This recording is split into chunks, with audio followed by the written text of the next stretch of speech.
你们两个可以回原单位了，不用一直跟着我。不行，周哥，单位交代让我们必须送您进厂子。我已经离开原单位了，不再负责带你们了。可是照我说的做。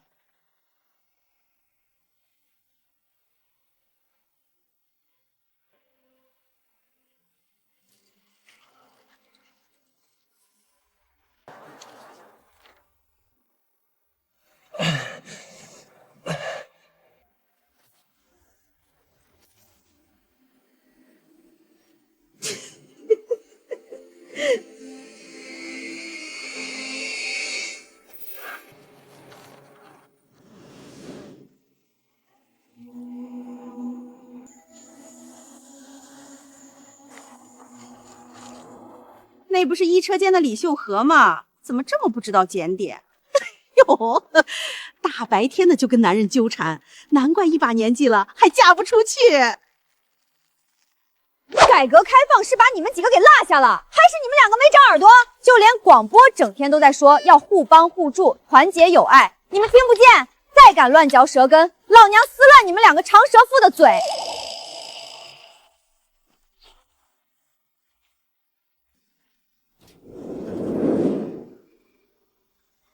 谢谢。应该的。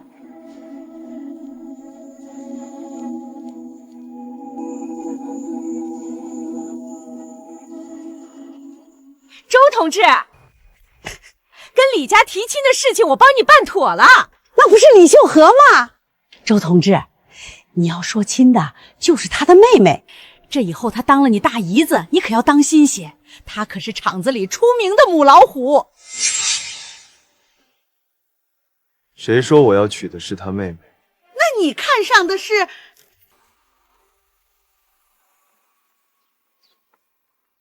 在单位里当过领导的，出手就是大方。你嫁给了他以后，就等着享福吧。谁说我要嫁给他的？金链子你都戴上了，你不嫁给人家，要嫁给谁？妈，你也听媒人说了，他离过婚，带个儿子，而且他双腿不能动，是个残疾，以后能不能站起来还不知道呢。我才不要嫁给一个瘫痪。人家的彩礼我都收了，你说不嫁就不嫁。妈，实话跟你说吧，我早就跟赵大川好上了，而且我肚子里面已经怀了他的孩子。你疯了！赵大川那是你姐的对象。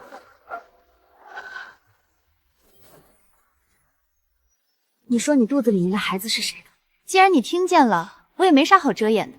反正赵大川早就跟我说了，他喜欢的是我，不是你。他喜欢你，你知不知道他马上就要当你姐夫了？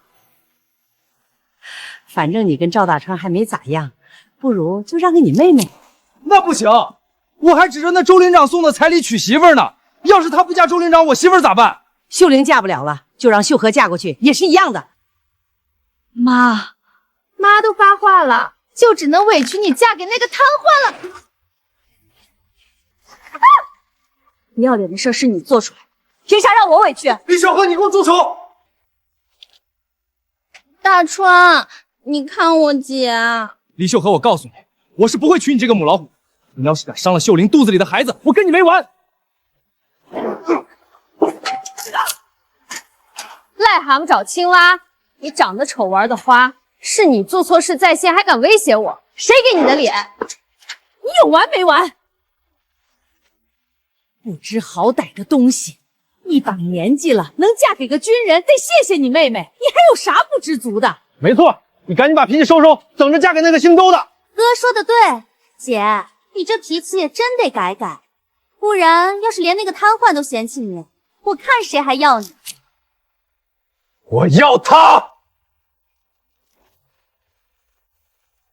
错了，搞错了，人家周连长看上的是你们家大丫头秀禾。还真有人喜欢母老虎？怎么可能？把项链摘下来，那不是送你的。李秀禾同志，希望你嫁给我。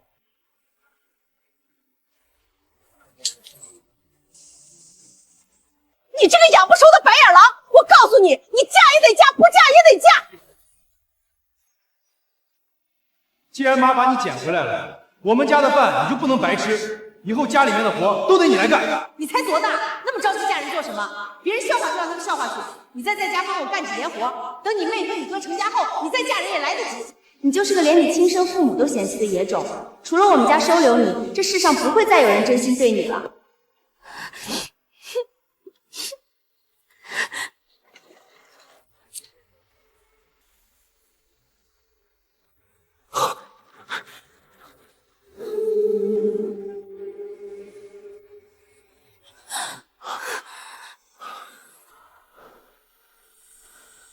你知不知道淹死有多痛苦？你这样做对得起你自己吗？你神经病啊！你不是要自杀？你当老娘是傻子，为了不值得的人去死？李秀和同志，虽然我双腿残疾还带个孩子，但请你相信我，我一定会对你负责，照顾好你，请你给我一次机会。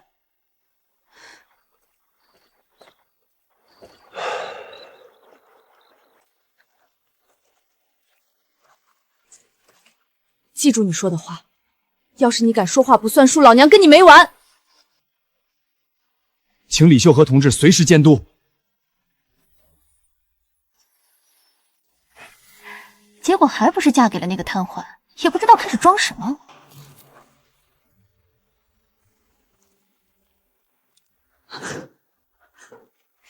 你想干什么？你别过来，不然我喊咱妈了。他不是瘫痪，他叫周义礼，记得以后要叫姐夫。姑娘们都来了，你们两个赶紧出来！不就是嫁了个我不要的瘫痪，得意什么？我男人能站着来接我，而你男人只能靠你推回去。抱着新娘子就可以出门啦。那不行，要是碰到我儿子咋办？你啥意思？我要是自己走出去，外面的邻居怎么看我？睡都睡过了，穷讲究那些有啥用？你坐上来。算了，你腿不方便。我就算站不起来，也一样抱得动你。抱紧了。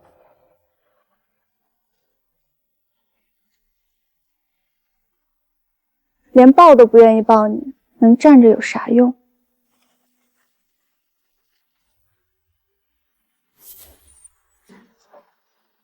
你爸给你找后妈，你怎么不拦着点儿？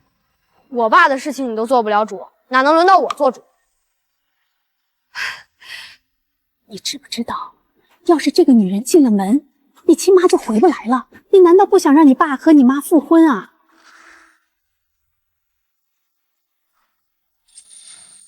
我还要给邻居发喜糖，你先进去。好。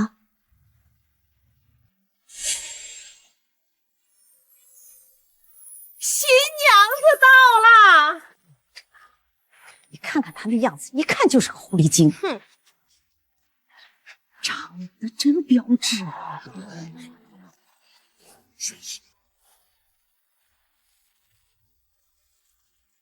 你给我进来！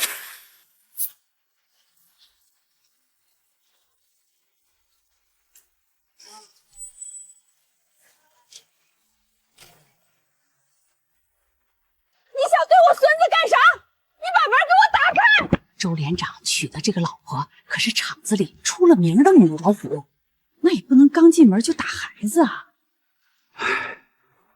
后妈就是后妈。你们这是干什么呢？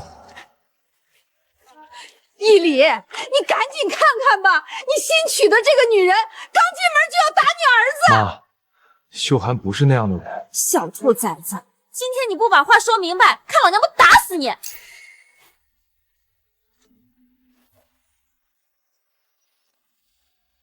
你说，你知不知道错？我没错。凡凡就是想亲妈了，撒了她一些糖和瓜子儿，她怎么就这么斤斤计较？日后我怎么把孩子放心交给她呀？你浪费粮食就有错。粮食？你生气的是我撒的那些糖和瓜子？不然呢？我以为你是……你不是从我肚子里面掉出去的肉，你不喜欢我很正常，我也暂时接受不了凭空就出现了你这么大的儿子管我叫妈，所以以后你可以不喊我妈，但你不可以再浪费粮食。粮食是用来吃的，不是用来浪费的。再说了，现在的糖和瓜子多贵啊！我知道错了。没想到母老虎也有讲道理的时候。秀禾是厉害了些，但仔细想想，哪次跟人吵架不是说的头头是道？找了这么个讲理的儿媳妇，你们家有福气啊！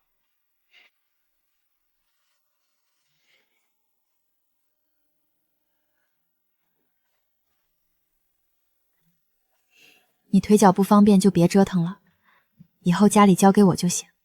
李秀禾同志，怎么？我找的是老婆，不是保姆。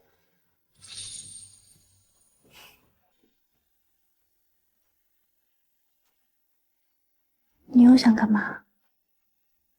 别动。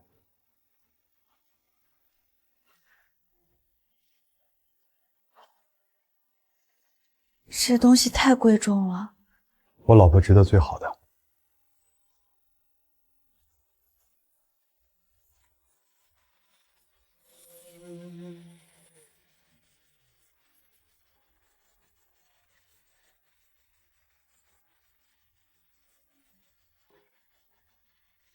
我怎么觉得你这脸这么眼熟？我们是不是以前见过？其实4年前，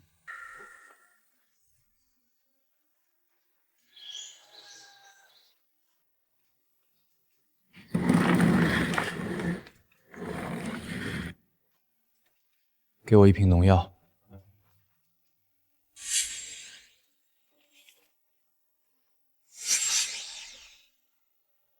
用不了这么多。我比你先来的，这农药我要了。再给我1瓶。这个我也要了。你这位同志怎么回事？诚心的吧？他是顾客，我也是顾客，怎么他能买我就不能买？那也不能人家要什么你就要什么吧？那我不是自己不会挑吗？不像他衣冠楚楚，道貌岸然，油头粉面，吊儿郎当。哎呀，反正一看他就会挑东西。忽然想起我不需要了，麻烦了哈。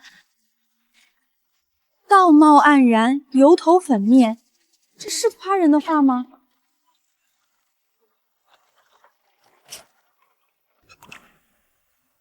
这位同志，还请你自重。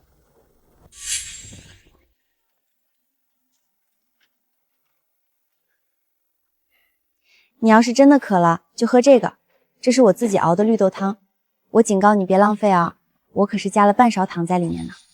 从出生到死，哭也是一辈子，笑也是一辈子，但不管酸甜苦辣，都要尝一尝才不算太亏。如果一个人连死都不怕，为啥还要怕好好的活下去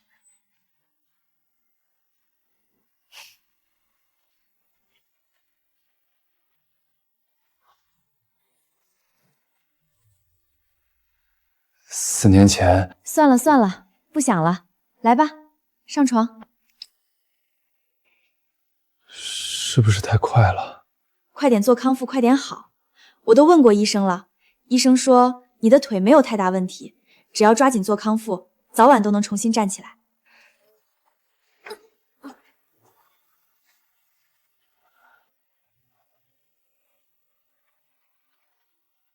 结婚前你说过会对我负责，现在既然结婚了，我同样也要对你负责。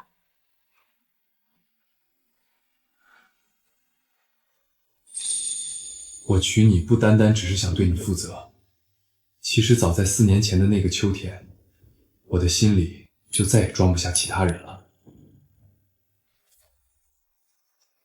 小城故事多，充满喜和乐。你输了。这是周连长赢的第10局了吧？周连长可是眼前部队里的高材生，就咱们这里的所有老爷们加起来，怕是都比不过周连长一个人。回来了。我买了菜，走，回家吧。家在这边。你太瘦了，买个烤鸡今晚加餐。烤鸡要5块钱一只，太贵了。买给我自己老婆吃的，就算50也不贵。买就买呗，哪那么多废话？要是有人也给我买烤鸡该多好！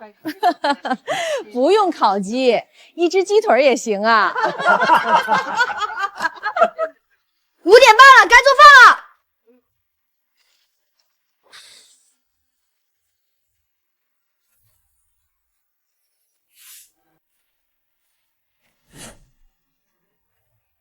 你要是待不下去，就赶紧走，我家不欢迎你。你也说了，这里不但是我家，还是你家。你要是不心疼自己的房子，就随便踩。你别以为你能黏住我爸。我告诉你，等我妈回来，我爸一定会和我妈复婚的。陆连长家电话，肯定是我妈打来的。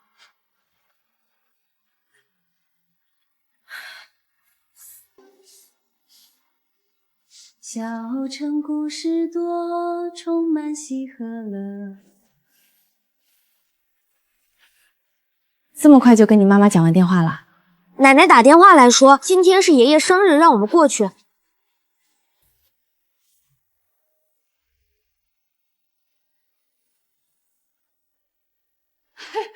我大孙子来了，快过来，让奶奶看看。现在当小辈的太不懂事儿，哪里有让长辈等的道理？是啊，以前的曼芝在咱家的时候，哪年不是早早就过来给咱们过生日？沈曼芝是哪位？我妈。别愣着了，赶紧做菜去。我们老两口血糖都低，饿不得。爸妈，你们别着急，我做饭很快的。看见了吗？像他那样的狐狸精就不能给好脸色。你等着看，今天我和你爷爷就好好搓磨搓磨。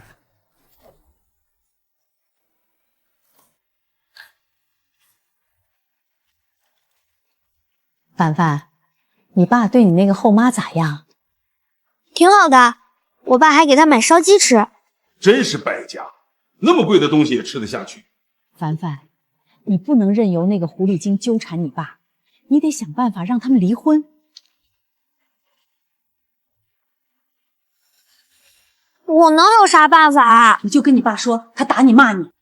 他没打过我，骂过我。你咋死脑筋？你就跟你爸那么说，反正你爸又不知道实情。他没做过，我不能撒谎。死脑筋的东西，一看就没出息。饭菜做好了没有？你是想诚心恶心我们是不是？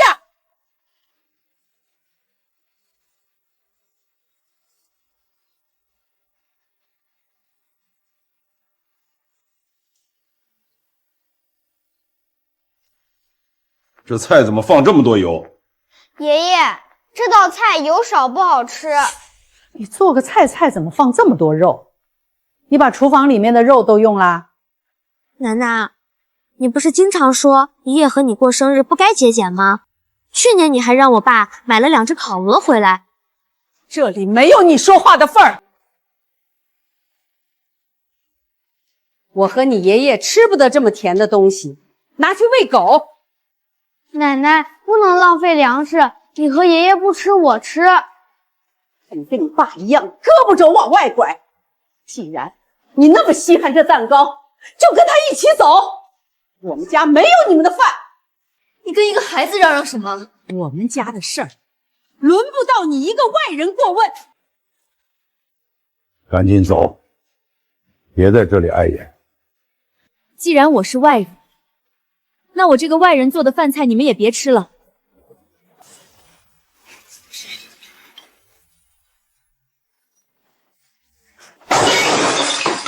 老虎撸爪呀！你以为我好欺负？反了，一个小辈敢掀长辈的桌子！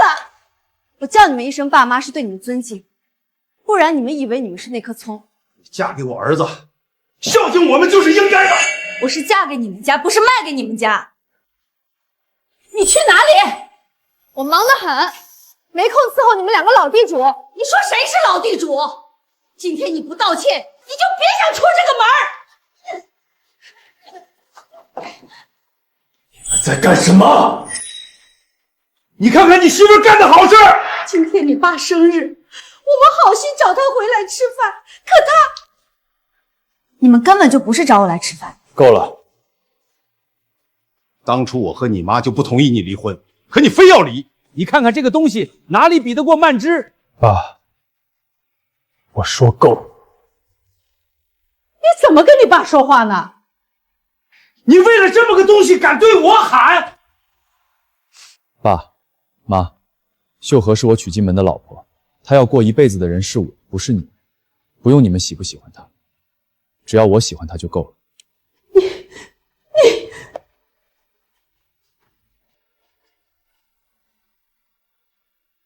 爸，礼物给您放这儿了，我们就先回去了。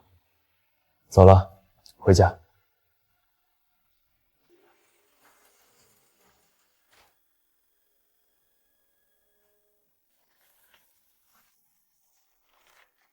你又买烧鸡啦？本来给爸妈买了一只烧鹅和一只烧鸡，既然咱们不在那里吃饭，我就留了一只拎回来了。我知道他们是你父母，我不该吵架，但是……没有但是。他们是我的父母不假，但你也是我老婆。如果一个男人能看着自己的老婆受委屈，那他就不配当个男人、丈夫。你真不怪我？那是我爸妈，我肯定比你了解。而且我知道，你是脾气不好了一些，但你不是不讲理的人。我不吃了。凡凡，少一个人吃太好了，我能吃2个鸡腿喽。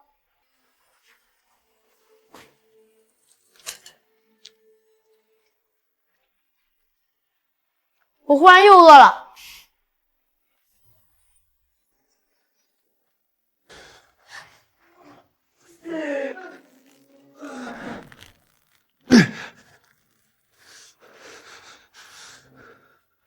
站起来了，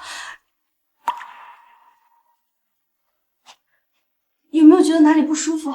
比如腿疼啊？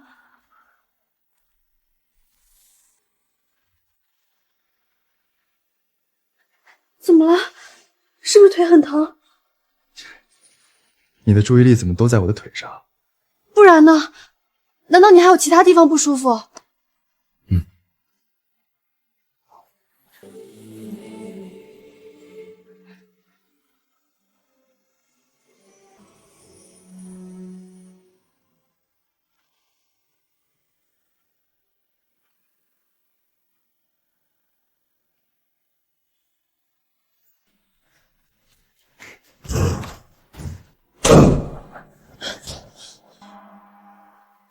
吓死我了！我还以为闹土匪了。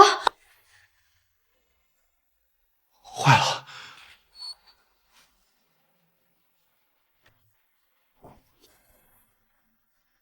这大晚上的，凡凡能去哪儿啊？你在家里等着，我出去找。等等我！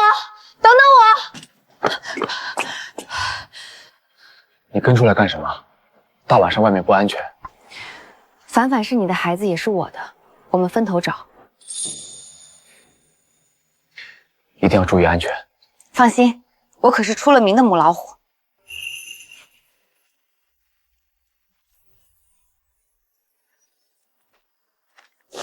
妈，爸爸为了那个女人跟爷爷和奶奶吵起来了。等到以后，爸爸是不是连我都不要了？妈，你在哪里呀？来人啊！救命啊！救命！救命啊！救命！凡凡别怕，把手给我。你走开！我不要你救。这里的土不结实，再耽搁下去你会被活埋的。我就是死也不要你管！你不是想见你妈妈吗？你要是死了，还拿什么见？周雨凡，你这个孬种，你越是不喜欢我，就越是要好好的活下去，活得比我还要好，这才是你的本事。你看看你现在哭鼻子活不起的样子，哪里像个男子汉？我都替你脸红。你确定不上来是不是？李秀禾，你记住，我一定活得比你好。好啊，我等着。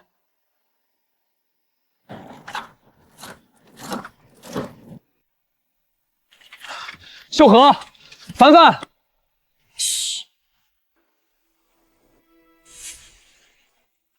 他没事儿，就是累得睡着了。秀禾，对不起，是凡凡不懂事儿。跟我道什么歉？小孩子想亲妈是正常的。你看什么？没想到你这样的火爆脾气，对孩子这么有耐心。废话，我怎么会跟孩子斤斤计较？你当我也是8岁孩子？我当你是我老婆。天天弄得人浑身都是鸡皮疙瘩。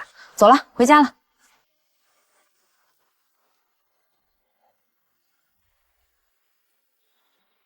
怎么了？没事儿。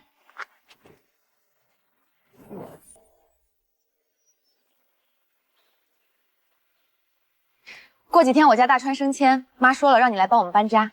你搬家和我有什么关系？而且我明天要上班。秀玲，你就别为难你姐了，厂里都知道她嫁了个腿脚不方便的，就算你姐和你姐夫去了，也帮不上忙。哎呀，姐，瞧我这记性，我怎么把姐夫腿脚不好使这事儿给忘了呢？现在想起来也不晚。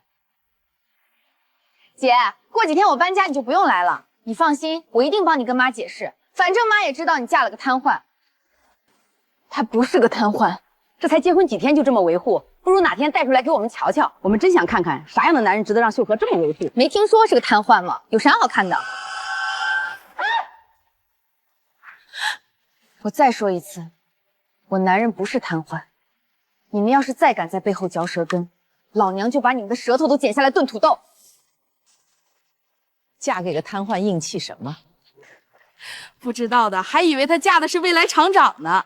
就是天塌了，也轮不到她当未来厂长夫人。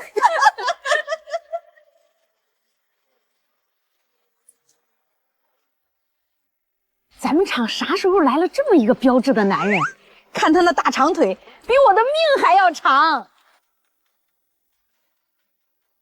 不可能，他怎么可能站起来了？你认识他呀？我可还没对象呢，你赶紧给我介绍介绍啊！发什么呆呢？不认识你自己的男人了？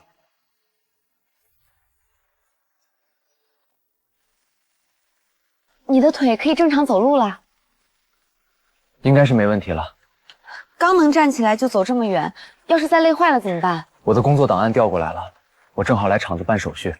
本来是想回家的，看见下雨，担心你没带伞，就赶回来了。这么说，你马上就要有工作了？嗯，以后换我来养你。秀玲，这人是你姐夫，不说是个瘫痪吗？你看那双大长腿站得有多直，他要是瘫痪，我就是植物人了。有什么好得意的？还不是我不要才轮到他。也对，长得好看没用，你们家大川马上就是厂长了，拿着人家不要的当宝贝。我要是他，早找个地缝钻进去了。还是站起来好，又高又壮，安全感满满。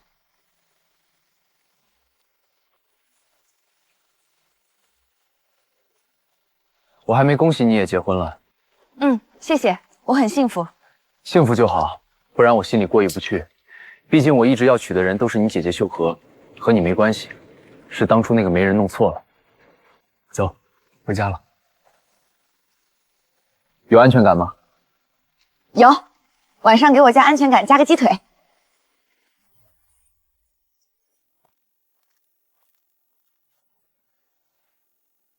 你是周雨凡家长？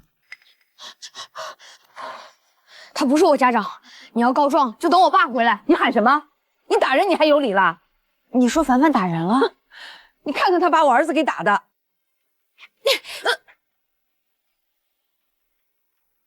你是把人家的脸当拖布摁在地上蹭了？不关你的事儿。你们在那儿嘀嘀咕咕什么呢？我告诉你，今天这事儿你必须给我一个交代，不然我明天就闹到学校去。你凭啥闹去学校？是张大壮先骂我野种的。哼，骂你怎么了？你就是没娘教养的野种。你别吵了。你打人确实不对，道歉。我不要。你要是不道歉，明天人家闹到学校你就得停学。我家孩子确实不该动手，我在这里和他一起道歉。我知道你是孩子后妈，但你既然当后妈了，就得尽责任和义务，以后好好教养这个小野种。好了，该轮到你和你儿子道歉了。你说什么？你聋啊！我说让你带着你儿子给我家孩子道歉。你家孩子打人，凭啥让我们道歉？要不是你家孩子先骂人，怎么会挨揍？我家孩子说的是实话，你家孩子就是有娘生没娘养。你儿子有人养，小小年纪就欺负人、侮辱人，那也是你家孩子活该被骂。你再说一遍，再说几遍也是一样。你家孩子的情况就是大家都不认可的。你敢打我？打你怎么了？你敢说我就敢打你。他又不是你的种，轮不到你在这里张牙舞脚。后妈也是妈，我今天把话放在这里，只要我一天还是周雨凡的妈，你就别想欺负我儿子，不然我见你一次打你一次。你打人还有理了？我打死你这个母老虎！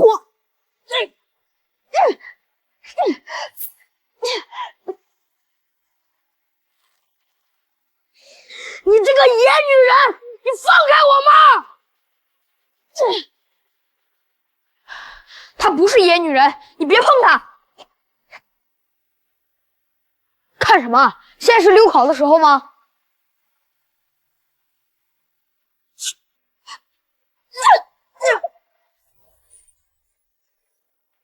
对就是对，错就是错，指望别人给自己公道，不如自己亲自动手还自己一个公道。周雨凡，你记住了吗？记住了。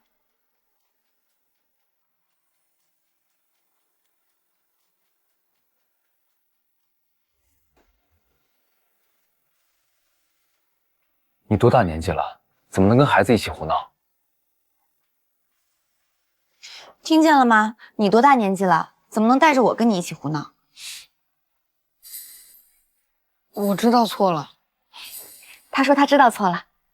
哦，我也知道错了。冲动只能逞一时之快，但不能解决问题。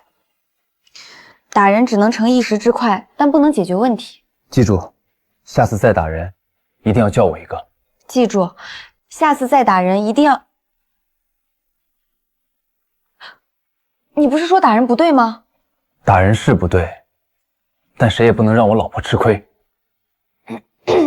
我困了，先去睡了。疼不疼？这是光荣的标记，怎么会疼？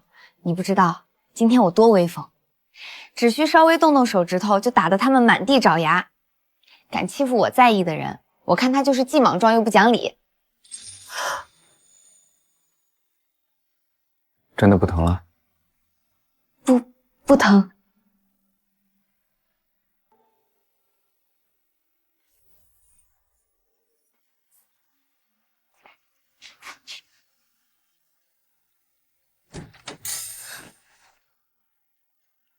你在干什么？哦，没事没事，我就是没事来你屋散散步。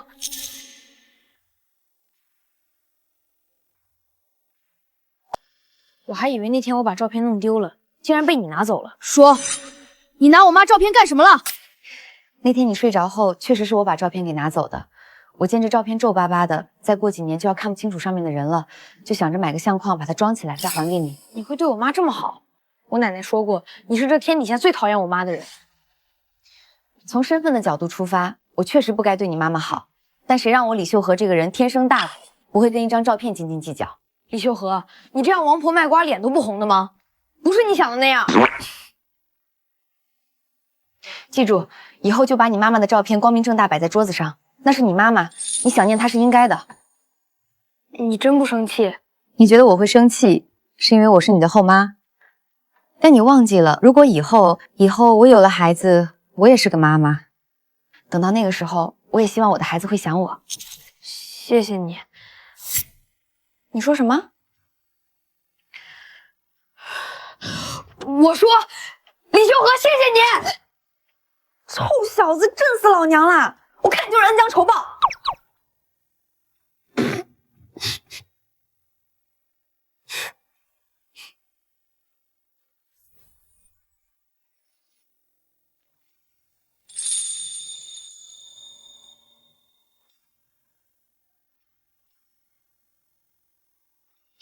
依里，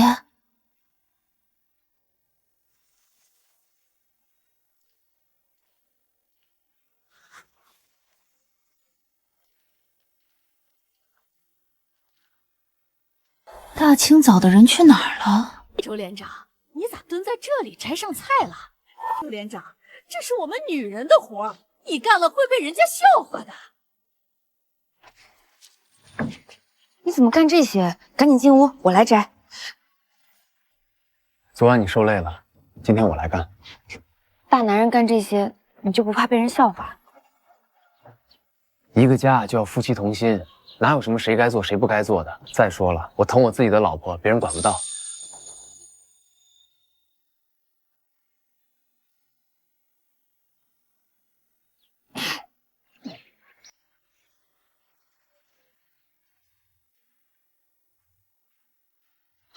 你又要耍什么花样？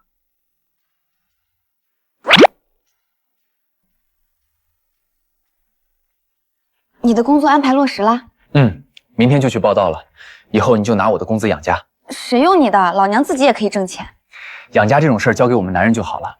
至于你的工资，你就留起来，自己想买点什么就买点什么，要是不够就跟我说，我来想办法。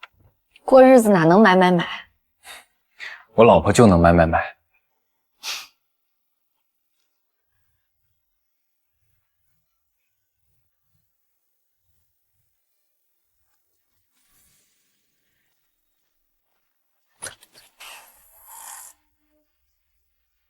你们两个来干什么？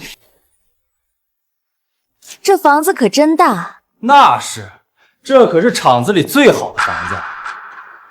以后我就在这里摆一个双开门的大衣柜，还有那里要买一个真皮沙发。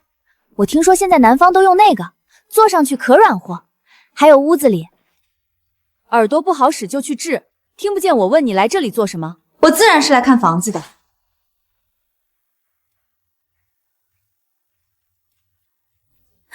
这是我男人给我做的饭，你再敢动我就敲断你的手。大川，你看，我姐一直都对我凶巴巴的。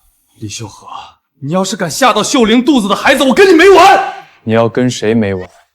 跟你没关系。你对我老婆狠，就跟我有关系。李秀玲，这里是我家，不欢迎你。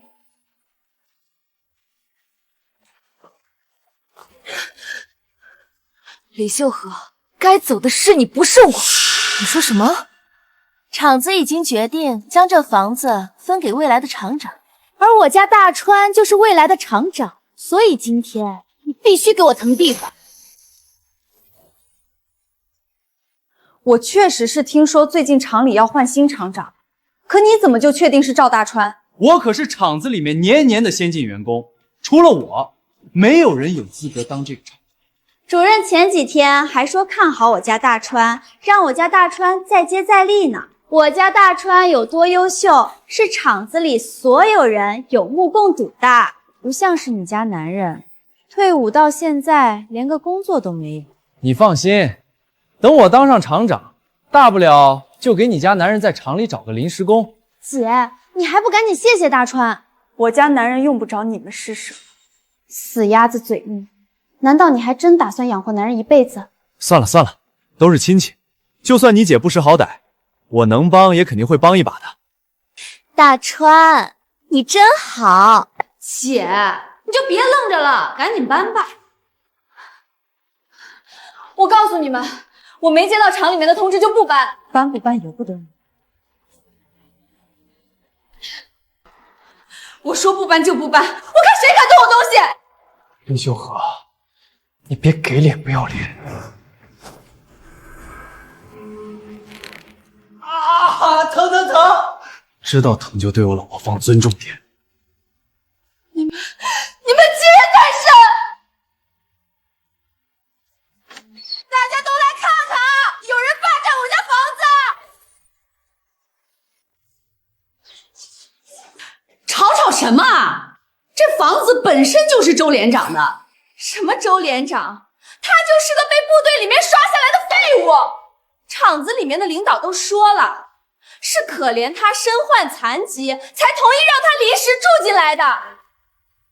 你说谁是残疾？你家男人仗着自己残疾霸占厂子里面的房子是事实，他有脸做，就活该被我说。李秀和啊，我警告你，我升厂长是板上钉钉的事儿，你赶紧带着你男人从我家搬出去。你说是你家就是你家，我看你是大白天的在这里做白日梦睡昏头了。你有本事你们就把厂里面的领导叫来，要是领导发话，我现在就办。都在这里吵什么呢？主任来了，我看你还有什么好说的？这咋说曹操还到了呢？我们都要无家可归了，亏你还笑得出来。主任，你来的正好，你可得给我评评理。你放心，组织一向公平公正。完了，这次好像真要土豆搬家滚球子了。你放心，我是不……你放心，嫁鸡随鸡，嫁狗随狗，就算咱们真的被撵走，我也不会嫌弃你，大不了换个地方住就是了。姐，我要是你就赶紧自己主动滚蛋，不然真等闹得你连工作都丢了，那你和我姐夫就真的只能喝西北风了。秀和，你是不是又在闹事儿？我没有，都是误会。我刚进门就听见你扯嗓子乱喊，有什么误会的？你知不知道你这样做丢的可是咱们厂长的脸？是，主任你说的对，主任，你刚刚说我丢谁的脸？周厂长，以后我一定协助您，让厂子越来越好。周连长变周厂长了？赵大川不是说他才是厂长吗？这到底怎么回事啊？主任，是不是搞错了？组织上的任命是十分严肃认真的事情，绝对不会搞错。这是上面刚送到厂子里面的委任书。不可能的！你昨天还对我家大川那么客气，你还亲口跟我家大川说，让我家大川在厂子里面再接再厉，再创辉煌。你姐嫁给了周厂长，你和赵大川就都是周厂长的亲戚，你们的一言一行代表了周厂长。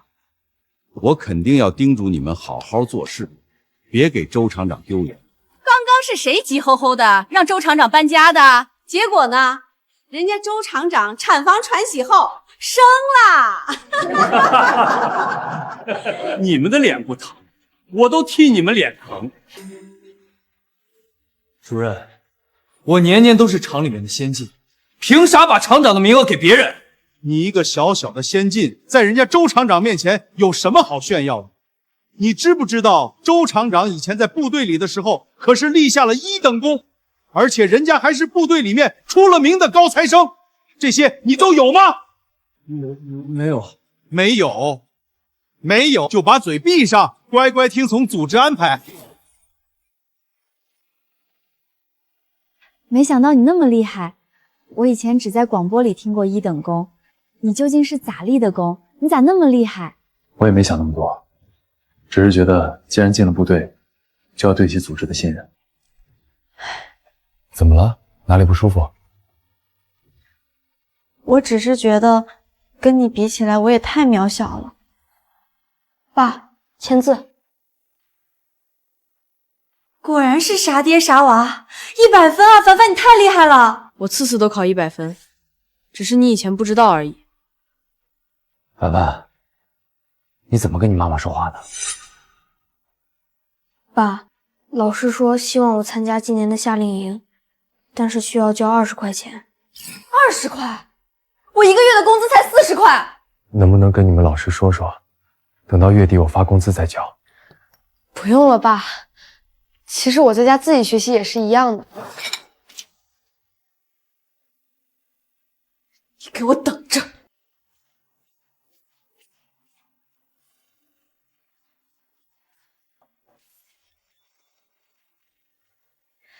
把钱拿好了，明天就去交给你们老师。别人家孩子能去夏令营，我们家孩子就一样可以去。就算是去，也用不了这么多，这可是你1个月工资。出门在外，穷家富路。你放心，我以前还攒了些钱，足够咱们支撑到月底的。凡凡，你怎么哭了？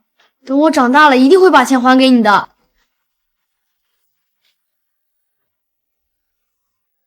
孩子咋了？老婆，谢谢你。身为一等公的老婆，当然不能拖后腿。不过我的钱都花没了，下个月你得养我。我养你，养你一辈子。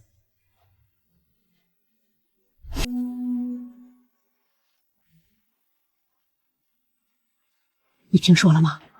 赵大川和李秀玲辞职了，说是要去搞个体。昨天把事情闹成那样，丢人都丢到姥姥家了，不辞职哪还有脸待下去？要怪就怪他们自己把事情做得太绝，没想到搬起石头砸了自己的脚。你别得意，我和大川已经找好门路做买卖了，你给我等着，我以后一定会过得比你好。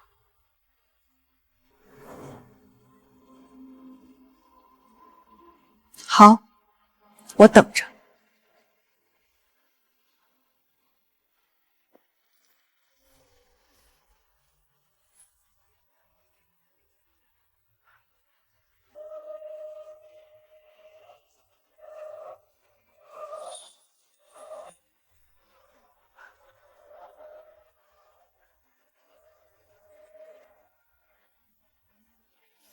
我问一下，周厂长的办公室在哪里？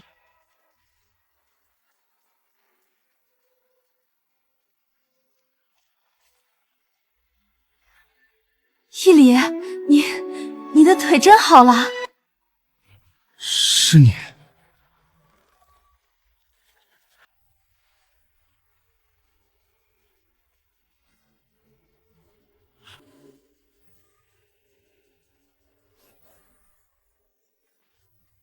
你怎么回来了？我想你了就回来了，你不欢迎我？请你注意分寸，我们已经离婚了，而且我已经结婚有老婆了。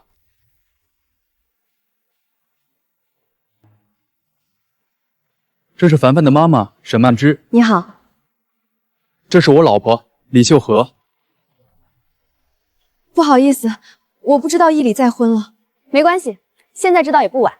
伊里，你老婆是不是生气了？我真不是有意的。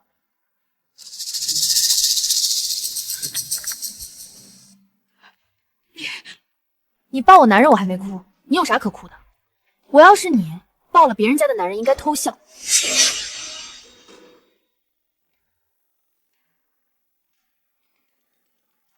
你笑啥？难道我说错了？我老婆说什么都是对的。凡凡去参加夏令营了，你要是没其他的事就回去吧，我和我老婆还有工作。伊里，我有几句话想跟你说，可以准许我单独和伊里说几句吗？说，随便说。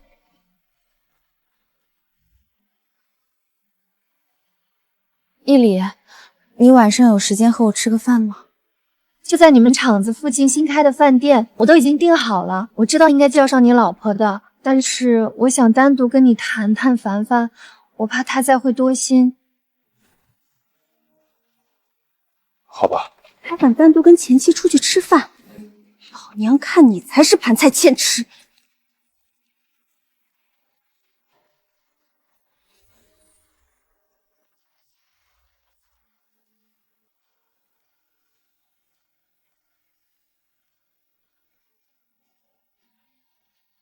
伊里，我提前点好了几道菜，都是你喜欢的。有心了。伊里，我知道当年你负伤后离开你是我不对，可是我爸妈……你不用自责，我没怪过你。没责怪就是还有感情了。周伊里，你王八蛋！伊里，其实我这次来就不打算再走了。凡凡要是知道了，一定会开心的。难道你不开心吗？开心。伊里，我就知道你心里还有我。大庭广众，把你的爪子从我男人手上轻自重。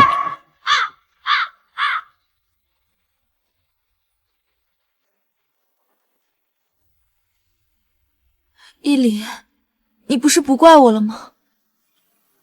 我不埋怨你，是因为跟你结婚时就跟你没感情。所以，在我最艰难的时候，你离开我，并不觉得难过。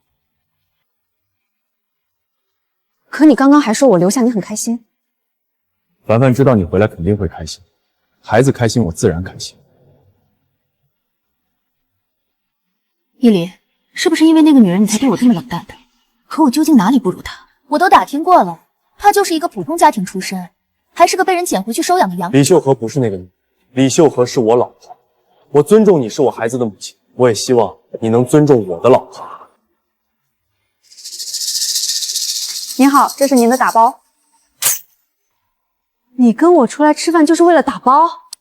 早就听说这家饭店做的菜不错，本来想带我老婆来吃的，可我老婆那个人节俭惯了。我带我老婆，谢谢你今天请客。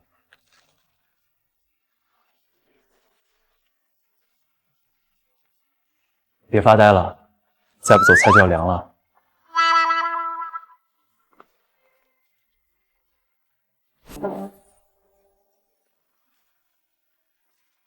你怎么知道我跟踪你？你忘记了，你男人是军人出身。你不生气我跟踪你？我老婆这么在意我，我开心还来不及。少臭美，我就是闲的没事做。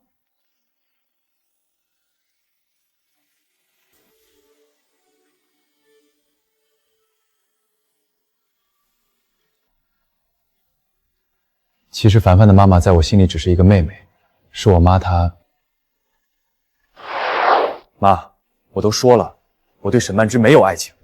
爱情？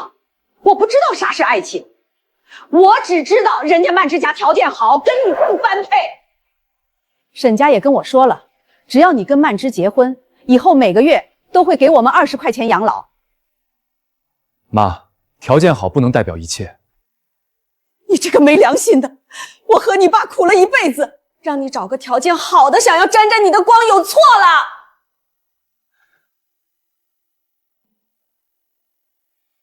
妈，我说让你结你就得结，不然我就死给你看！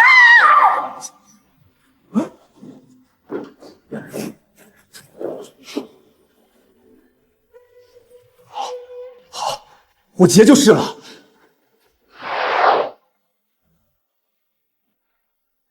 我对他本来就没感情，就连凡凡，也是我爸妈以死相逼才要的。后来我在部队受伤，他就是听从父母安排出国了。你放心，我家穷我不跑。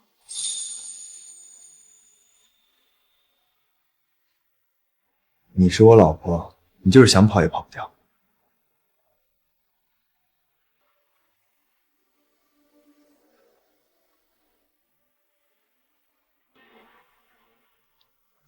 好吃吗？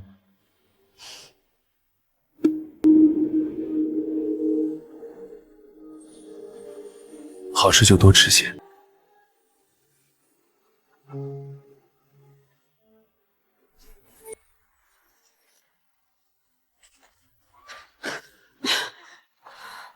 急匆匆的，你这是怎么了？我昨晚不知道吃啥了，一直闹肚子。可是马上就要到广播时间了。你帮帮我，我实在是挺不住了。我不行，我说你行你就行。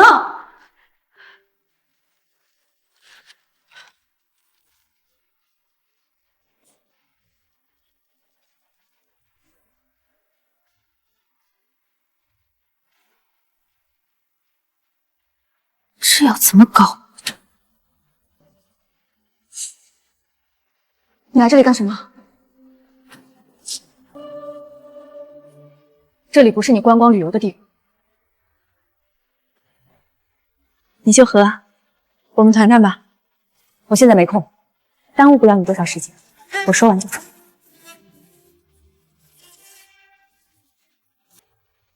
我还有5分钟的时间，你想说什么就快说。我还有5分钟的时间，想说什么就快说。怎么回事？李主任听起来好急啊！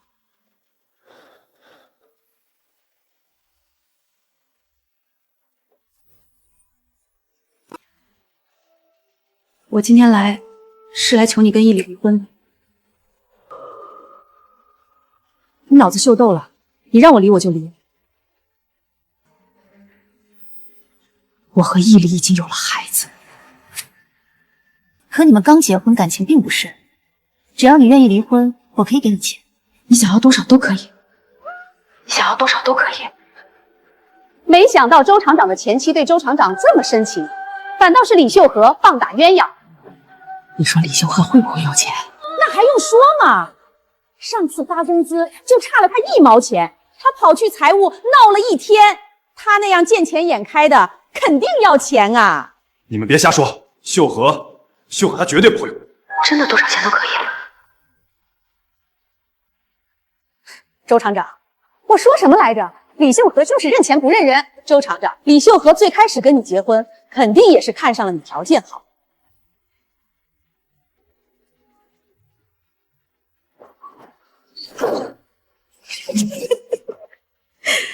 你说周厂长会不会打李秀和？他就是被打也是活该。我要是周厂长，就狠狠的修理他。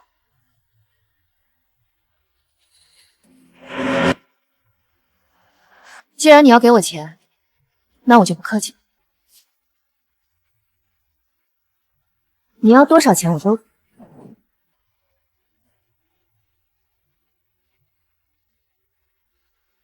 500万。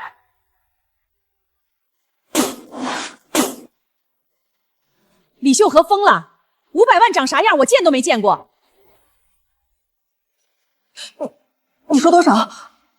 你刚刚不是说要多少钱都可以吗？想让我离开周一离，就是这个钱。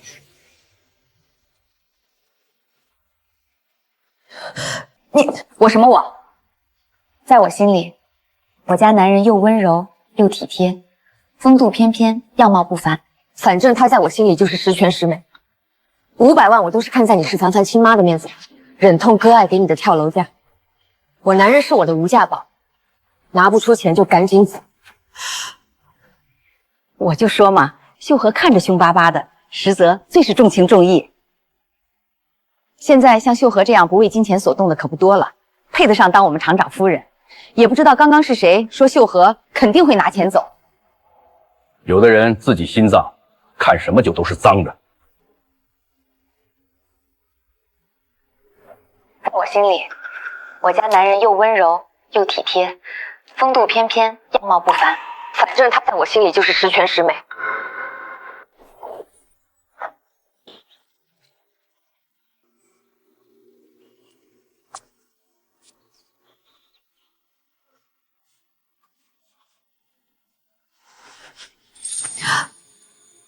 大清早腻歪歪的，当心被人瞧见。怕什么？反正凡凡没在家。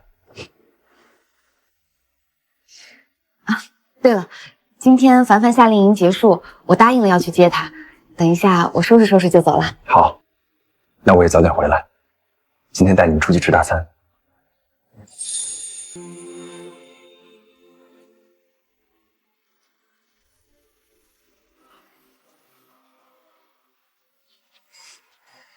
李秀和，你是属啥的？怎么来的这么慢？哎呀，我的大孙子，你可想死奶奶了！爷爷奶奶，你们怎么来这里了？我和你爷爷是特意来接你去我那儿吃饭的。我就不去了，我等李秀和来接我。等他干什么？他要是有心来接你，就不会让你等他了。我看他根本就不想来接你回去。李秀和这个人虽然凶，但他还是很讲信用的。其实刚刚我们来的时候，我已经给他打过电话了，他也同意让你去我那儿吃饭了，还说你多晚回去都没关系。他分明就想你永远都不要回去，你还在这里傻兮兮的帮着那样一个狐狸精说好话。李秀和真是这么说的？奶奶还能骗你吗？赶紧跟奶奶走，奶奶家可是还有一个惊喜等着你呢。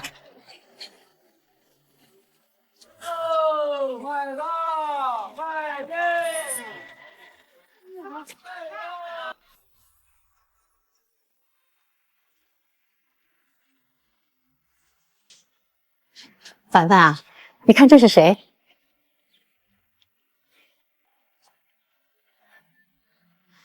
凡凡，我是妈妈。还愣着干什么？赶紧叫人啊！爸，凡凡4岁我就走了，她不记得我也正常。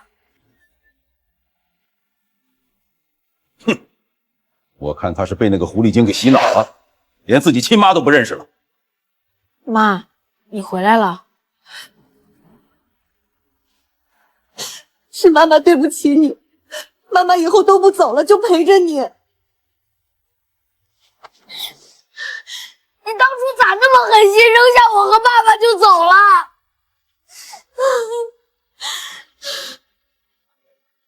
你给我记住，你是男子汉，遇到事情要想办法解决和消化，而不是逃避。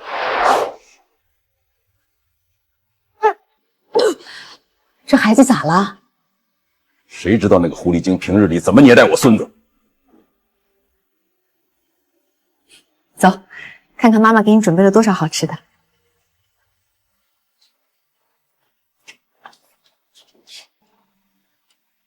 凡凡，尝尝这个。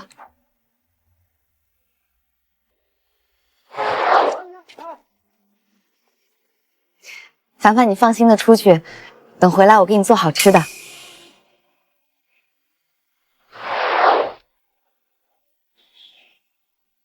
凡凡，你怎么不吃？李秀和答应我，等我回来就给我做好吃的。提那个狐狸精干什么？我们周家没他那样的儿媳妇。凡凡啊，这次你妈回来就是要跟你爸复婚的，你记住，只有亲妈才是最疼你的。李秀和对你的喜欢都是装出来的。凡凡，你难道不想妈妈回来吗？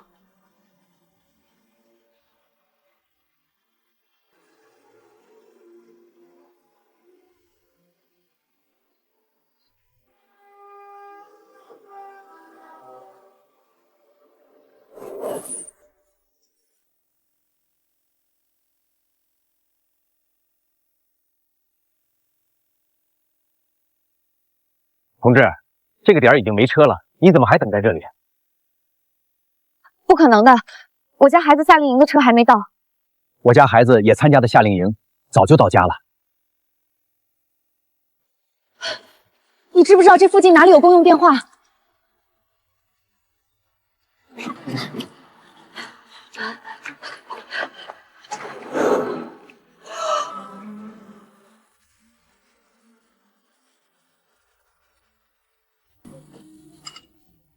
凡凡，你多吃些。还是你亲妈对你好吧？李秀和那女人心里根本就没你。没错，如果她心里有我，就不会不来接我了。我讨厌李秀和。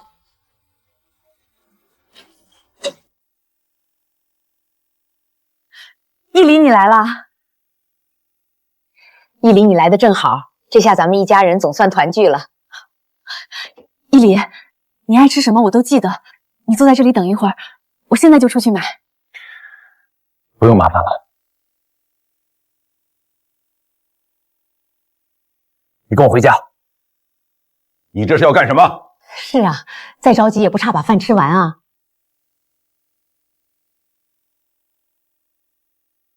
妈，爸，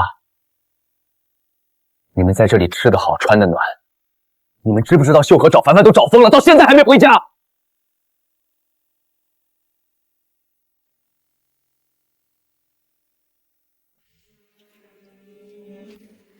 奶奶，你不是说给李秀和打电话了吗？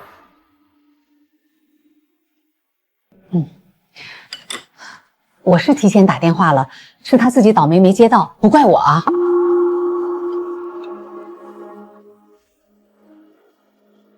所以你就悄悄把凡凡给接走了，让秀和一个人在外面淋雨。周玉礼，你怎么跟你妈说话呢？爸，你和我妈是我的亲人，秀和也同样也是。哼，我不认她是我周家人，我周家只有曼芝一个儿媳妇儿。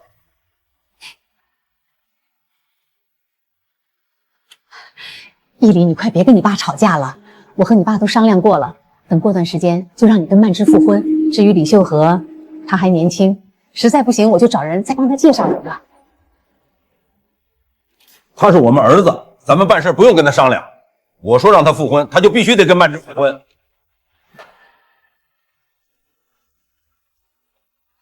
你做梦！你说什么？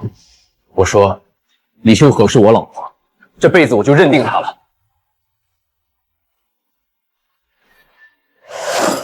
太不像话，太不像话了！你都看见了吧？那个女人是要把咱家搅散才甘心啊！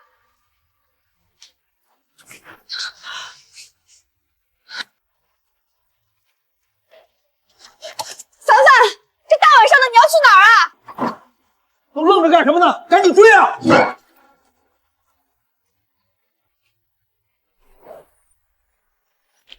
周雨凡，周雨凡，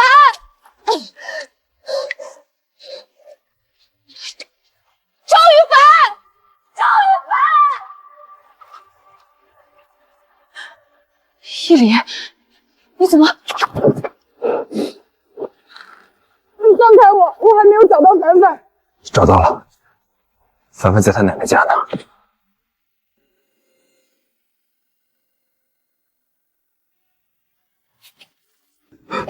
秀禾，秀禾，你怎么了？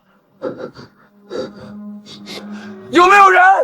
有没有人来帮帮我？我老婆……喊那个大声干什么？我就是累了。大庭广众，简直是不要脸！哼，装什么装？说白了就是装可怜，想勾引我儿子。你看已经没事了，跟妈妈回去吧。你要干什么？你也要学你爸胳膊肘往外崴，赶紧跟我回去！没错，你爸要是不跟你妈复婚，你就一直住在我那里不见你爸。放开我！妈！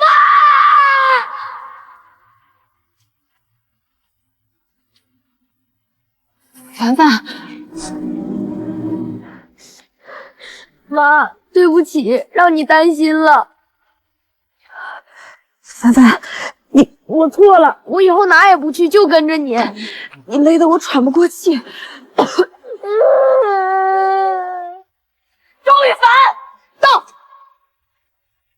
我平时怎么教你？男子汉流汗流血不流泪。不但是个母老虎，还是个疯婆娘。依里，我这次回来真的是想跟你复婚的，你再给我一次机会好不好？婚姻不是儿戏，我既然娶了李秀禾，就要对她负责。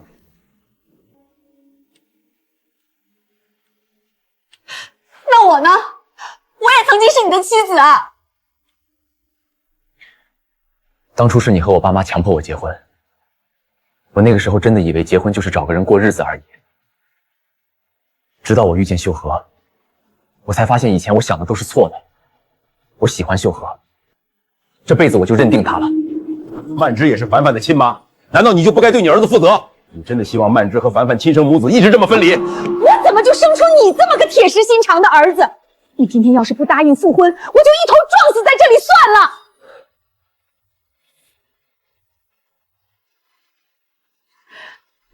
哎，妈，爸，你们说的没错，我不能那么自私。凡凡确实应该跟他的亲生母亲在一起。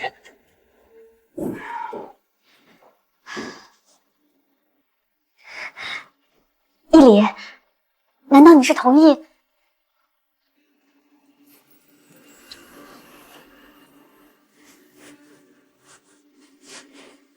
你说我爷爷和奶奶为啥把我爸叫走？肯定是想让你爸和你妈复婚呗。这下你开心了，你亲妈能一直陪着你了。以前我确实想让我爸妈复婚，但现在……李秀禾，你现在是不是很怕我爸反悔跟我妈复婚？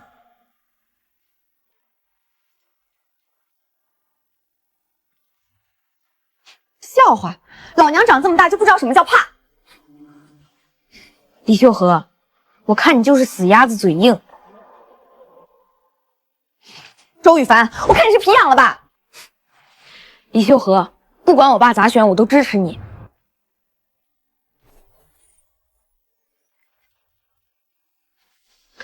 肯定是我爸回来了。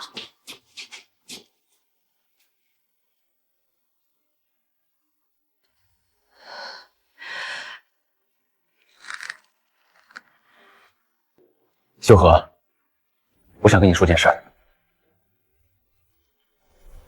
爸，你该不会真的……没事的，凡凡，让你爸说，反正早说晚说都是要说的。秀和，周一礼，我告诉你，虽然当初是你死缠烂打要娶老娘的，但老娘大度不跟你计较。你要真想离婚，我同意。我不同意。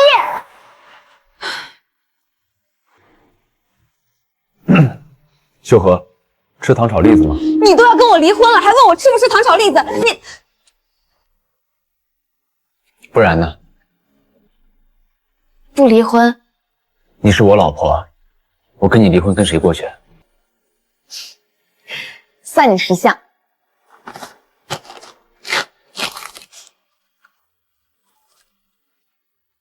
李秀和，没想到你还挺有魅力的。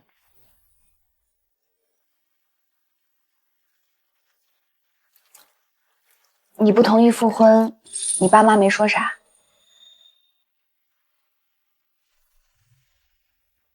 这就对了嘛，夫妻还得是原配好。虽然你跟曼芝是复婚，但也不能太马虎。曼芝爸妈都是有身份的人，不能怠慢了两位亲家。不用那么麻烦。我的意思是，让凡凡以后跟曼芝一起过。胡闹！凡凡是我周家的孙子，你就忍心让孩子不是缺爹就是少娘？那你们就忍心伤害秀和。秀和的脾气是不好，但他从来没有对不起你们什么。你们这么欺负秀和，你们就真的忍心？你怎么这么不懂事儿？你这是要逼死我呀！妈，我反正认定秀和了，你要是不同意撞墙，我也没办法。不过你放心，无论你撞成什么样子，我都会给您养老送终。你真想把凡凡给他妈妈？吓唬吓唬他们而已，只有这样才能镇住他们。而且刚刚我问过凡凡，凡凡说不想跟他妈妈走。不愧是我男人，脑袋瓜聪明的很。你干什么去？聪明的男人要给老婆擦脚了。妻管严。妈，凡凡，你怎么来了？听说你要走了，我来送送你。凡凡，妈妈知道自己不是个称职的母亲，还希望你不要怪妈妈。妈妈以后一定会经常和你联系的，好不好？其实我以前挺怪你把我和我爸丢下的，但是有个人告诉我，你也有自己的事情要做。你放心，我不怪你了。以后无论你在哪里，你都是我妈妈。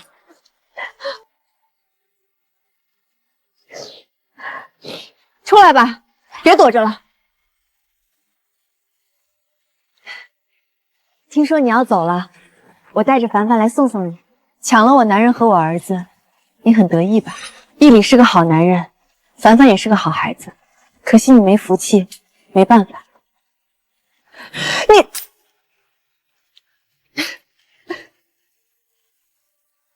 谢谢你帮我把凡凡照顾得这么好。应该的，他也是我儿子。好了，我没空跟你浪费时间，我要走了。李修和，你别得意，有一天你要是跟义理离婚了，我一定还会回来的。你放心，你是不可能等到那一天的。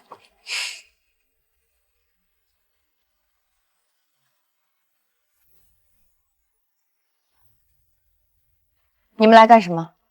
你满意了？凡凡的妈妈昨晚就走了，我很满意。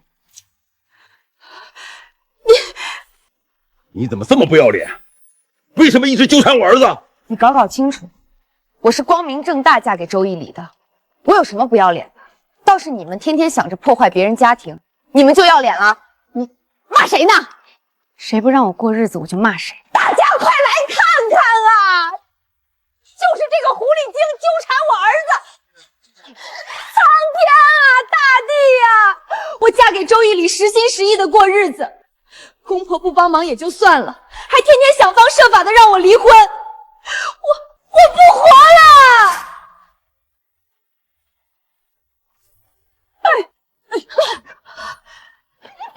这场景怎么这么熟悉？秀禾多好的人呐！自打搬过来就安安分分过日子，对凡凡也好。就是的，你们凭啥大白天的在这里难为秀禾？我们是周一礼的父母，我们教训自己的儿媳，你们管不着。周厂长的父母就能欺负人啦？我告诉你，秀禾可是我们公认的厂长夫人。要是你们两个再敢来闹事儿，别怪我们不客气。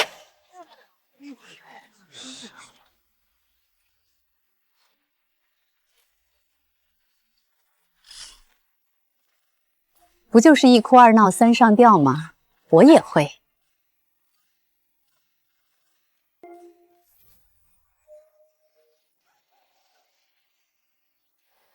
你哥哥结婚这么大的事情，你家男人怎么没来？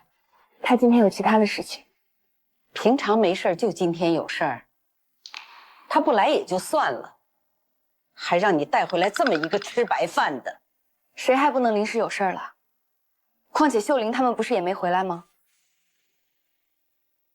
妈，我们回来了！赶紧跟我出来！你哥把你嫂子接回来了。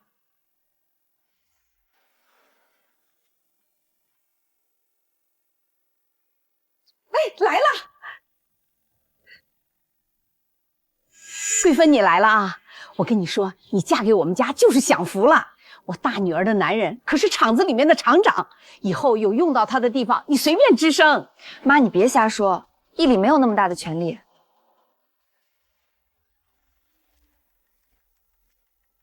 你不是说你家买不起金项链吗？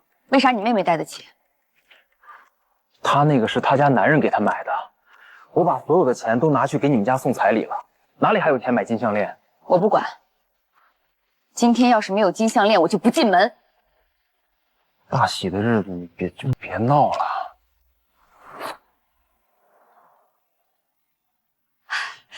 不就是金项链吗？好说好说。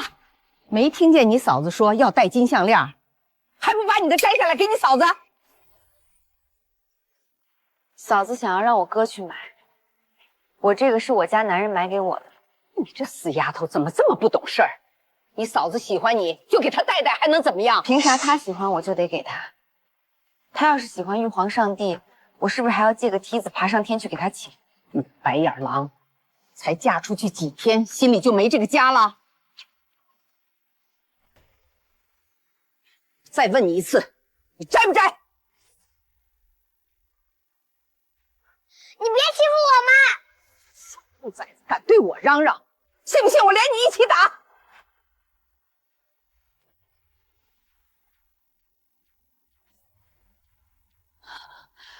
我今天把话放在这里，谁要是敢碰我儿子，我跟他拼命！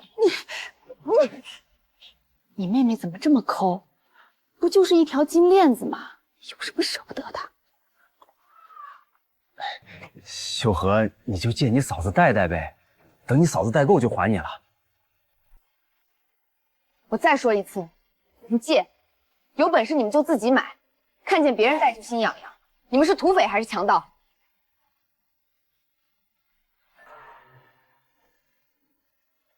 借不借由不得你。你们这是欺负人！他是我养大的，我说啥就是啥。他要是不听话被打，也是活该。你别碰我妈！你放开我妈！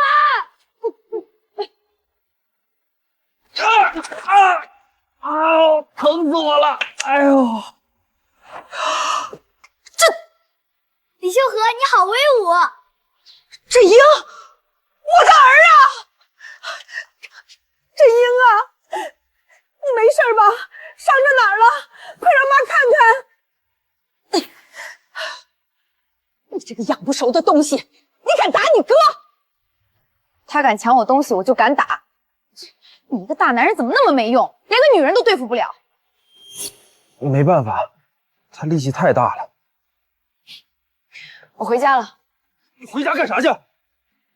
你要是拿不到金链子，我就不嫁了。你别生气，我肯定让他把金链子给你。你们这。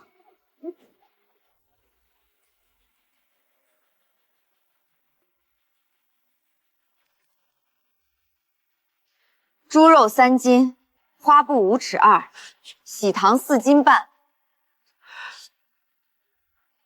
你想悔婚可以，把我家给你买的彩礼都退回来。那些是你哥哥给我的，你管不着。嫂子，你还不知道呢吧？我哥给你家买的东西，用的都是我男人给我的彩礼，我凭啥不能要？你要是确定不嫁了，我现在就去你家搬东西。谁说我不嫁的？愣着干啥？赶紧带我进屋啊！哦，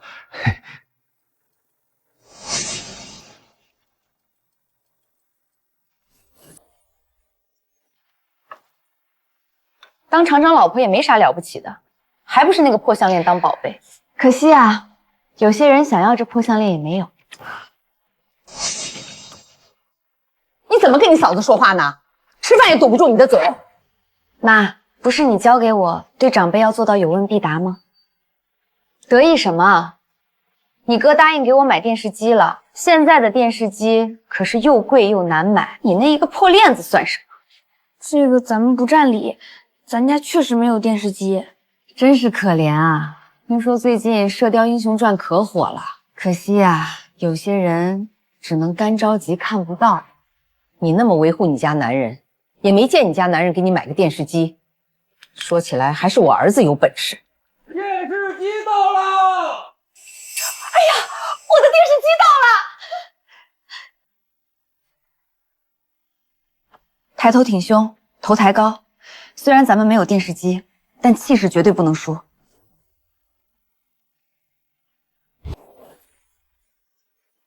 哎呀，还是最新款！我可听说这个牌子的电视可难买。不就是个电视机吗？给我也不行。买不起就说买不起的，在那里装什么？秀禾，还真站起来了。这是谁呀？这是秀禾家男人。这么好的男人，怎么会看上那个母老虎？真是瞎了眼。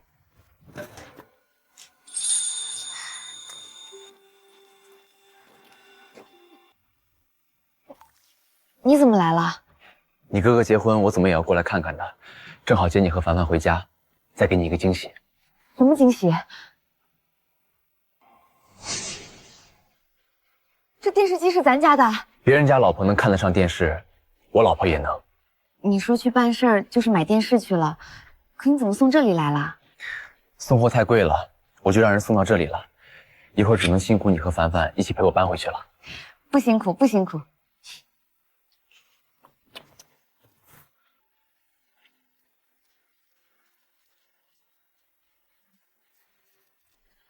你等等，这是你家的电视机，那我家的呢？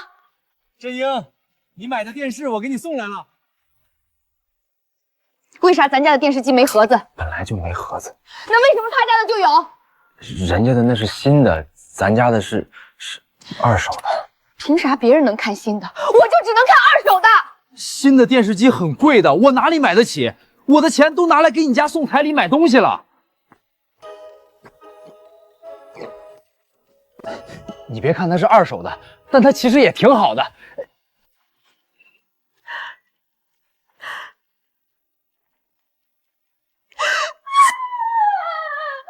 桂芳，桂芳，你听我解释。秀禾，你也不想看着你哥和你嫂子结婚当天吵架吧？确实不能看着，所以妈，你赶紧进去劝劝我哥和嫂子，我和伊里就先回去。妈，你不用舍不得我，等我有空就回来看你。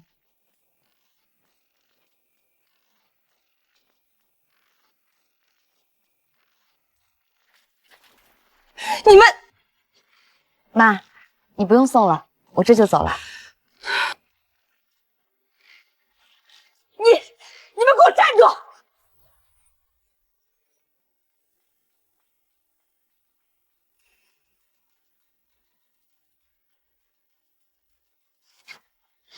我家买电视了，我家有电视了。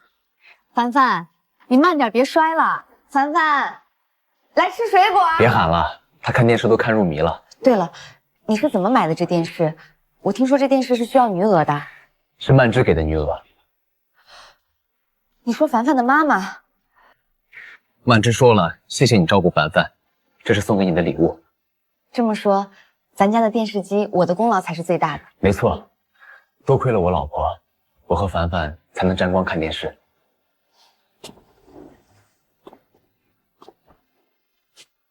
秀禾，谢谢你。谢啥？都是应该的。妈，你要看的电视剧播放了。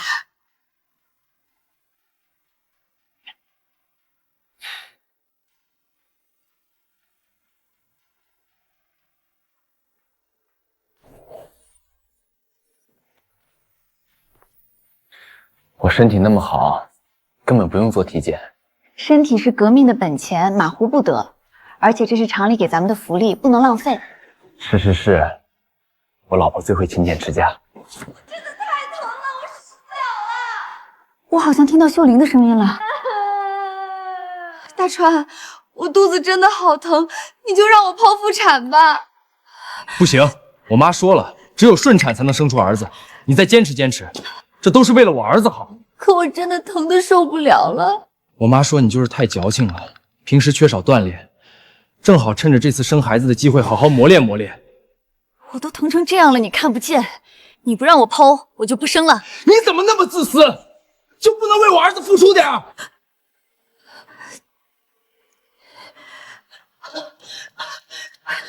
生孩子是喜事儿，你们吵吵什么呢？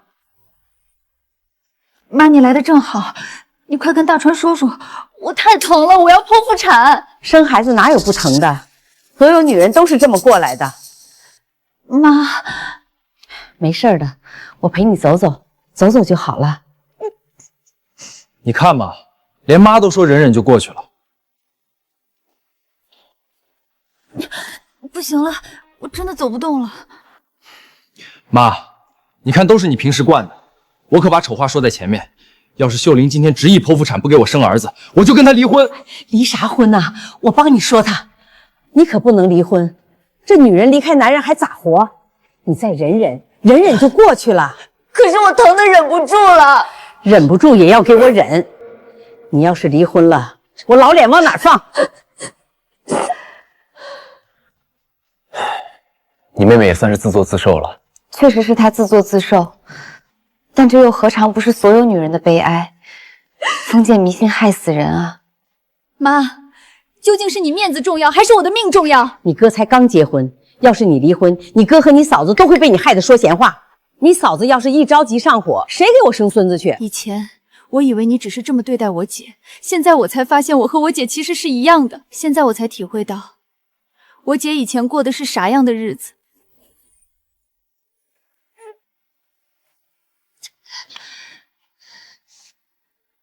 赵大川，我再问你最后一次，你让不让剖？生孩子肯定是要疼的，但绝对不能剖。我妈那边连红鸡蛋都准备好了，就等着你生儿子呢。好，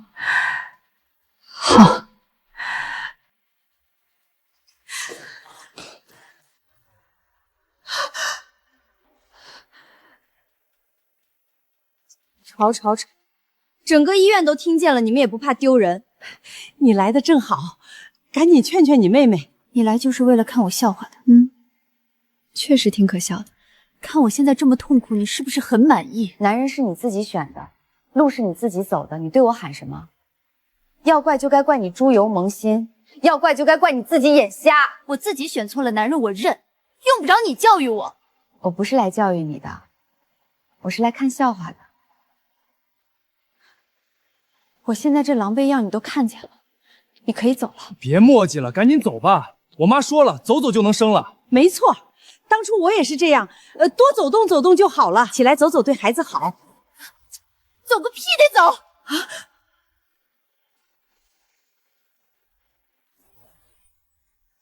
你怎么说话呢？妈，你们都要逼死人了，还想我怎么说话？难道还指望我给你们鼓掌叫好？她不走动怎么生儿子？她都疼成这样了，怎么走？你别跟着添乱，我这是为了你妹妹好。妈，不是你捡回来的，你不疼我也就算了，秀玲可是你肚子里面掉下来的肉，你就忍心看着她这么遭罪？不想被人家看笑话就硬气点。现在孩子在你的肚子里面，你想咋生就咋生。你别听你姐的，她就是不想让你生儿子。赶紧跟我走，你不着急生，我还着急见我儿子呢。我不走，我要剖腹产。臭娘们儿，你别给脸不要脸！你这个欺负女人的孬种，你再打女人试试。你快别闹了，剖腹产是需要家属签字的，你做不了主。妈，我都疼成这样了，你宁愿看着我遭罪，也不愿意给我签字。我是你姐，给你签字。李秀玲，你敬酒不吃吃罚酒，你想剖腹产门都没有。我不给你钱做手术，我看你怎么剖。周大川，你……我已经交手术费了，随时可以剖腹产。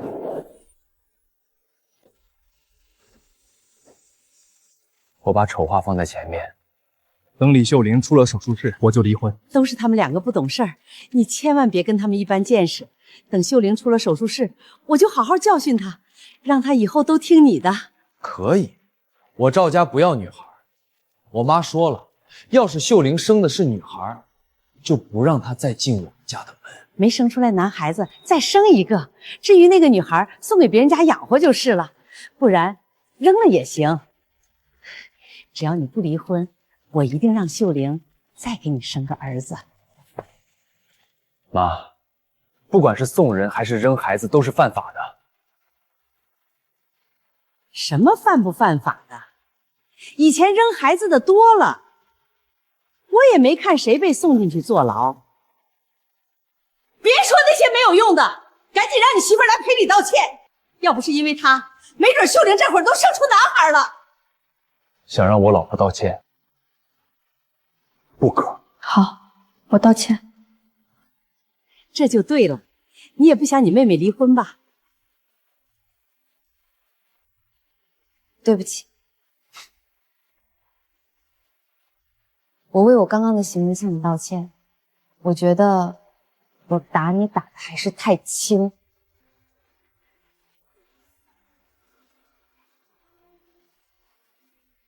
你这样的人就不配娶媳妇。秀禾，你疯了！你真要看着你妹妹离婚才满意？谁说没了男人女人就活不下去的？改革开放，男女平等。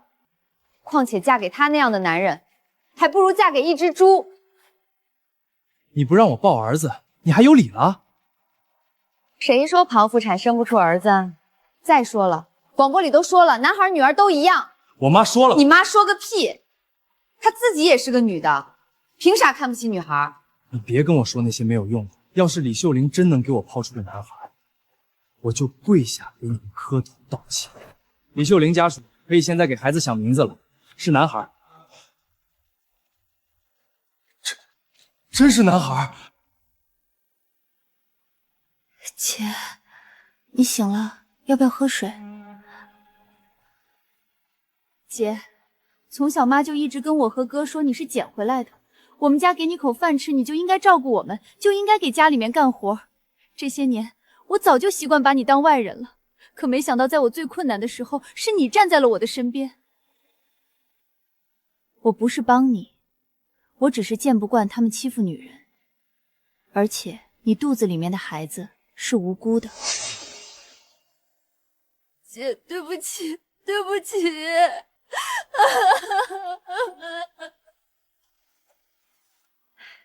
秀玲啊，你真厉害， 6斤7两的大胖小子，你可算是给我脸上争光了。看看这孩子多像我，一看就是我儿子。我妈要是看见了大孙子，肯定要开心死了。你妈开不开心我不知道，我只知道，刚刚可有人说过，要是我妹妹抛出男孩，就要跪地磕头给我妹妹道歉。都是过去的事情了，你还提起来做什么？你以后还是少跟你姐来往，省得学坏了。从我生下孩子，你就一直抱着孩子，对我连问都不问一句。是我姐一直坐在这里陪着我，你现在凭啥说我姐？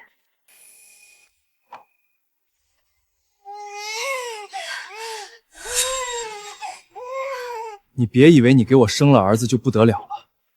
我告诉你，我妈说了，男人才是一家之主，你以后还不是指望我养？我不用你养，我要跟你离婚。离什么婚？离婚！妈，你不用劝了，这个婚我离定了。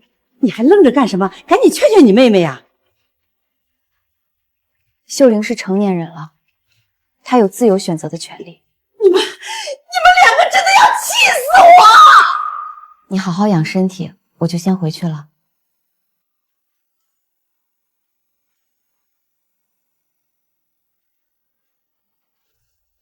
秀禾，你别走，你再帮我劝劝秀玲，我不想离婚。现在知道错了，晚了。自作自受。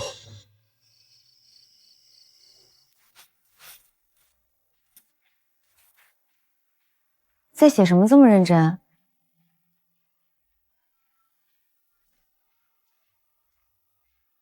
保证书？我周一里保证，以后我的爱人李秀禾，无论是想要顺产还是剖腹产，都是他的自由，包括我在内的任何人都不得干涉，只有赞同。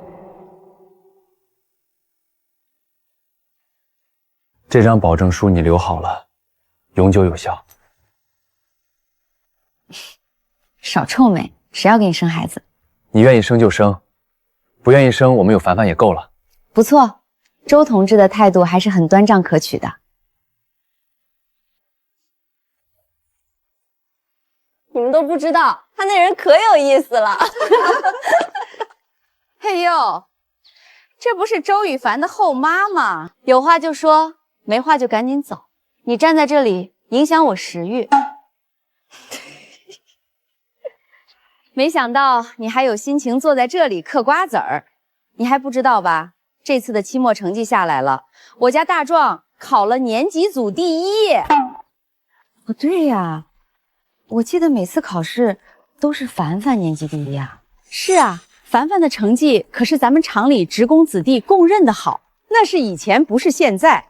现在我儿子才是年级第1，后妈就是后妈，养别人的孩子怎么可能那么精心？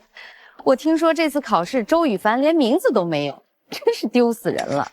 哪还有失前梯的时候呢？我儿子总排第1累了，偶尔喘口气怎么了？难道考试考不好就是什么天大的罪过？大壮，你放学啦？不就是没考好吗？别垂头丧气的。虽然现在你这个年纪最主要的就是学习，但学习成绩并不是你的全部。大壮，你记住，你现在可是年级第1，以后少跟学习不好的在一起走。学习不好是会被传染的，知不知道？你再阴阳我家孩子试试。正是因为有你这样的父母，才会教的孩子从小就拉帮结派，不团结。妈，我们回家吧。对了，你不是说你们班有个跳级名额？这次你考了年级第1，老师肯定会把名额给你的吧？没有，老师把名额给了别人。没给你，给谁了？给了周雨凡。是不是搞错了？周雨凡这次不是没成绩吗？那是因为周雨凡全是满分，学校的老师说，为了不打击我们学习的积极性，就没有把周雨凡的成绩和我们一起排名。哎呀呀，你说我一个后妈怎么就有凡凡这么优秀的孩子呢？真的是，有这么厉害的儿子，我想低调都不行。张大壮妈妈，别着急走啊，再聊一会儿啊。别笑了，人家都走了。我刚刚是不是很威武霸气？你那叫小人得志。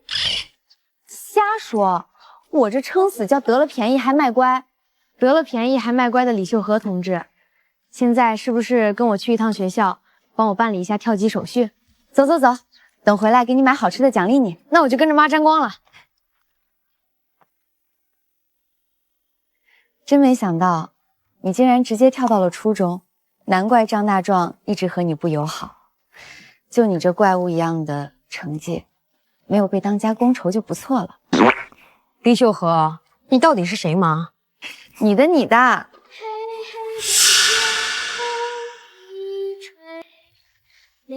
我怎么好像听见有人唱歌？我也听到了。哪里有让孩子保护大人的？记住，有事你先跑。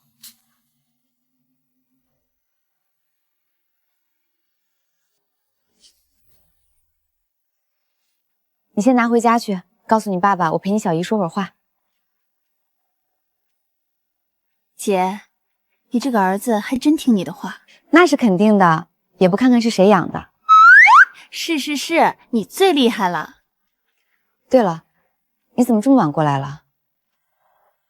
是不是赵大川又欺负你了？我是来带你去一个地方的。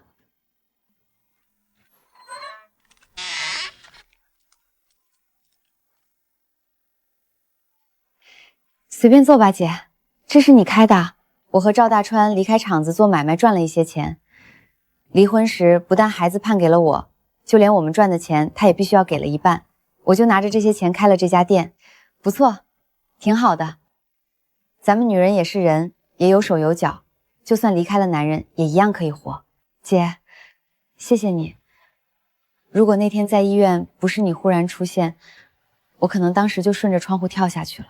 过去的事情就不说了。对了，姐，这个给你。这是什么？当初妈把你捡回家时，你身上就带着这个玉佩，妈觉得好看就摘下来给我了。现在也该物归原主了。我知道你一直都在等着你的亲生父母，希望他们看到这玉佩能认出你。人只要还活着，就一定还有希望。姐，我们都要好好的。没错，都要好。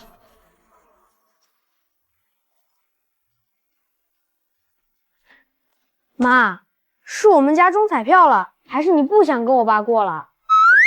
胡说八道！今天是你爸生日，你忘记啦？刚进初中，学习忙死了，我还真给忘记了。这手表很贵吧？那是肯定的，花了老娘3个月的工资。回来啦，赶紧洗手吃饭。我不吃了。这么大个人了，还跟小孩子似的，是不是以为没给你准备礼物就生气啦？你看这是啥？我跟你说，这手表很贵的，你要精心携带。秀禾，我不想跟你过下去了。你说什么？我说，我们离婚吧。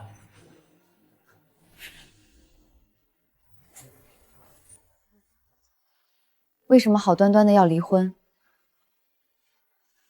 周一里头同志，根据检测报告上显示，你的白细胞偏低，我们建议你马上住院治疗。没有什么理由。没有什么理由，你为什么要跟我离婚？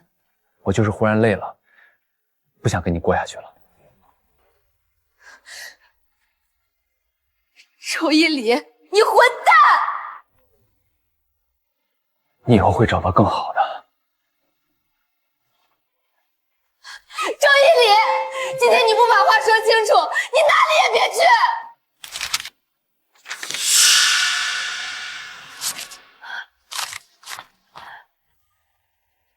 白细胞低是啥意思？我记得电视上说，白血病的人白细胞都不正常。依林，爸，你醒醒啊，爸！你醒啦？别乱动，你在发烧。秀禾，我不想连累你。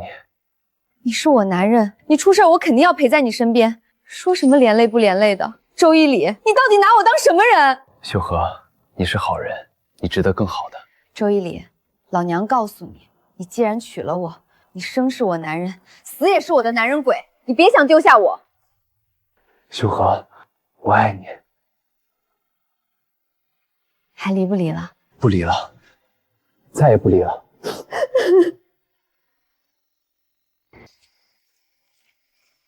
你们怎么都在这儿？秀禾，周厂长的事情我们都听说了，现在咋样了？我刚刚去医院问过，说是治疗白血病需要好几万。好几万？咋那么贵？那么多钱，就是砸锅卖铁也治不起啊！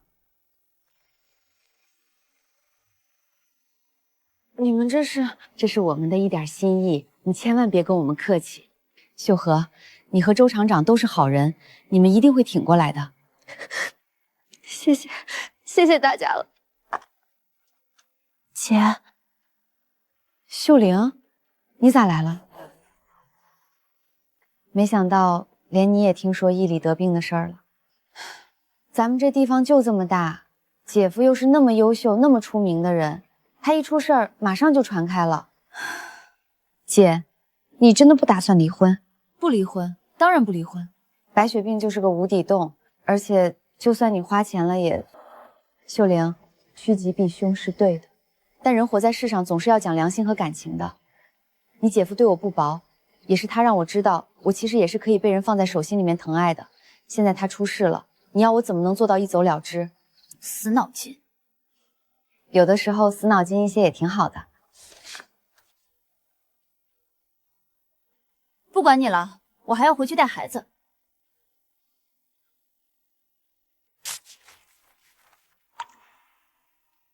秀玲，你那些钱是我给我姐的，拿着就好，不用谢。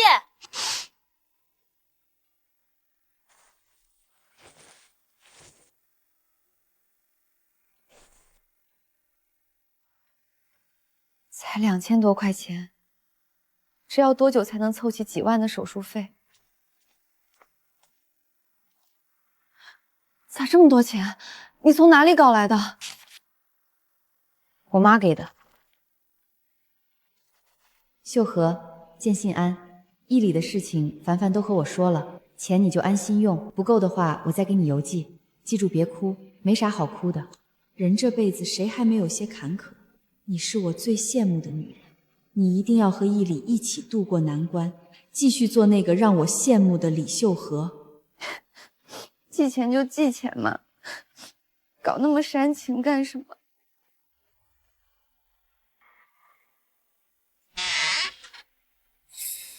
爷爷奶奶，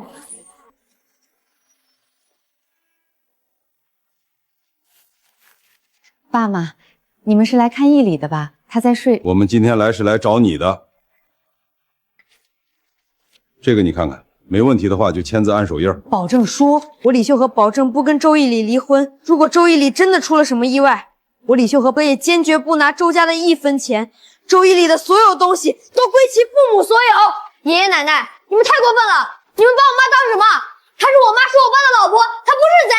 小孩子家家的，你懂什么？当初要不是这个狐狸精勾引你爸爸，你爸爸和你妈早就复婚了。现在你爸爸生病了，他也别想跑，就是想跑也跑不掉。我没打算要离开义理。谁知道你说的是真的还是假的？既然你说不会离开我儿子，那你就把这保证书给签了。周义理是我男人，我照顾他是天经地义的，但这份保证书我是绝对不会签字的。你不签字就是心虚。是我心虚还是你们心狠？我男人现在就躺在里面病着，你们不担心他，反倒逼迫签字，哪有你们这样当父母的？少说没用的，我就问你签不签？我签你个大头鬼！你不签字，就别想继续住我儿子的房子，给我滚出去！妈妈，义理还在发烧，你们把门打开，你们。妈，你咋来了？你跟我走。妈，你带我回家干什么？义理身边不能没有人照顾。那个男人都要死了，你还想着他干什么？秀禾，人活着就要往前看。秀禾啊，我们今天叫你回来是让你去相亲的。我有男人相什么亲？李秀禾，你别不识好歹，跟你相亲的人可是你嫂子给你精挑细选的。没错，虽然人家离过2次婚，年纪大了一些，但人家工作好啊，只要你嫁过去，肯定是不愁吃喝的。等到那个时候啊，你别忘记了我这个当嫂子的好就行。谢谢你的好意，但我不需要。你这孩子怎么这么扭？你男人就要死了，你不赶紧找个下家，难道还要陪着他一起死吗？他是我男人，就是死了也是，我这辈子就认定他了。你快点想想办法，不能让他走。人家那边的好处费我都收了，要是他不去相亲，咱们还得给人家退钱。你别狗咬吕洞宾，今天你必须给我相亲去。你放开我！这么多钱，这是给伊里治病的钱。白血病根本治不好，这些钱就是拿去看病也是浪费了。我养活你这么大，这些钱就当是孝敬我的了。这些钱得有好几万，我还是第一次见这么多钱。妈，我前几天看上一个冰箱，不是太贵了。买，等一会儿妈就领你买冰箱去。妈，我以后可是要给你生孙子的，你有了钱可不能亏待我。你看我嫁给振英这都多长时间了，身上还是光秃秃的，只要你能给我生出孙子，我让你全身带满金子。捡回来的东西就是不知道孝顺。妈，这钱你可拿好了，千万不能给秀禾还回去。你放心，别想从我手里拿走1分钱。你想干什么？那是我男人的救命钱，谁敢动我就跟谁拼命。他就是个外人，他是我男人。妈，把钱还给他吧，不然他真会把咱们都杀了。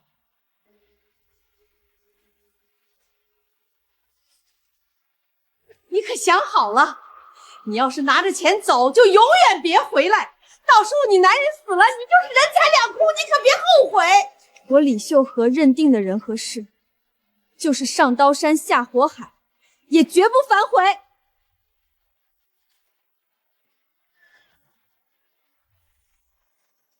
你说你把钱都给那个狐狸精了？李秀禾不是狐狸精。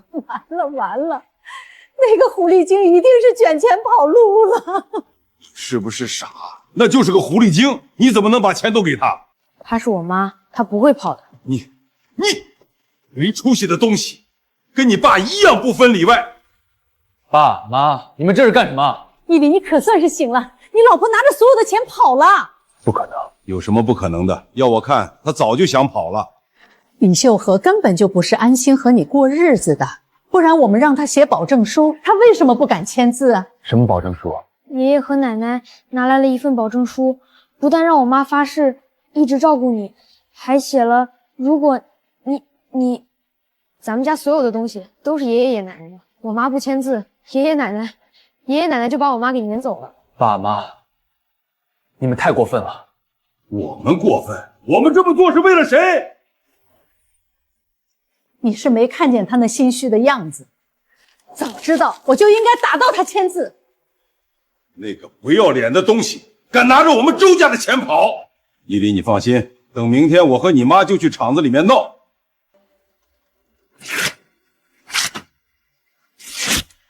依里，你这是干什么？妈，以后我不想再看见这样的东西。你这个糊涂的东西，你到现在还想着那个狐狸精？她不是狐狸精，她是我老婆。依里啊，你不能这么糊涂下去。那个李秀禾就是个没人要的野种，就是个不要脸的狐狸精。我妈不是野种，我妈也不是狐狸精。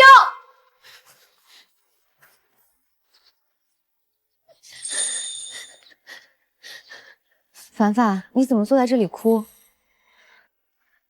妈，哪个王八蛋打你了？妈！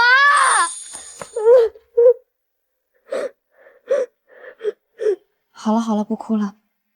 敢欺负我儿子，我现在就找他拼命去。那么多钱，真是便宜他了。爸，我相信秀禾，他不是那样的人。到了现在，你怎么还相信他？他都已经跑了。我把话放在这里，他要是能拿着钱回来，我和你妈这几十年就白活了。是哪个混蛋敢打我儿子？好啊，你还敢回来？这里是我的家，我为什么不能回来？你回来的正好，把钱都给我交出来。那些钱是给我男人看病的，你们想都不要想。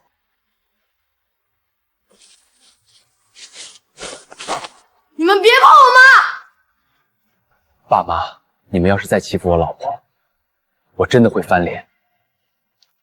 住院手续我都办好了，咱们现在就去住院。好，都听你的。义理，你不能相信他，钱还是要攥在咱们家手里的。义理，他就是个狐狸精啊！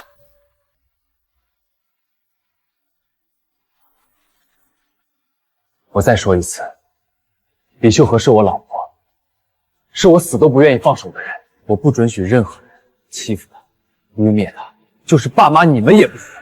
如果有一天我真的死了，我的一切都是他的。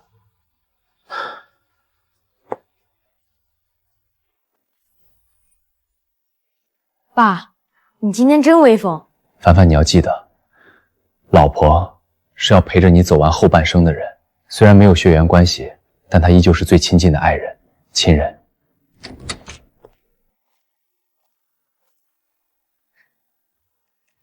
妈，你怎么了？是不是我爸又严重了？秀禾没事的，我已经做好了最坏的准备，而且我也已经决定去厂子辞职了，打算在临死前好好陪着你。周一礼，到！死什么死？你健康的很。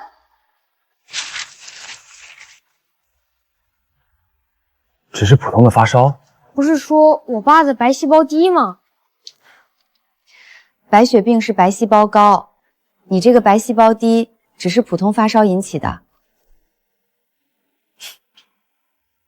你这个笨蛋，还连长呢！老婆，我错了，下次不许这么吓唬人了。绝对没有下一次。爸，你吓死我了！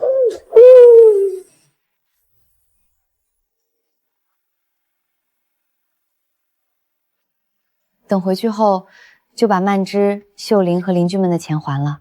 不但要还钱，还要请大家吃一顿大餐。爸妈，咱们快点，不然一会儿不好走。什么不好走？我刚刚听护士们说，医院来了一位大人物，叫庄宇森。听说那个人很是了不得，医院的护士大夫都去迎接了。庄宇森确实是个大人物。你认识他？庄宇森可是咱们国家非常出名的企业家，庄氏企业早在前几年就上市了。不过我听说，庄宇森这些年一直都在为了找寻孩子全国奔波。听说他女儿在很小的时候就丢了。我妈也是孤儿，难道是我妈？你看我像大小姐吗？我看你像大姐大。我看你是皮痒了。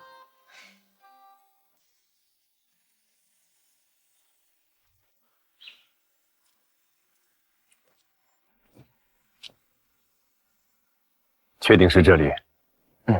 据可靠消息查证，当年夫人就是在这家医院生下大小姐的。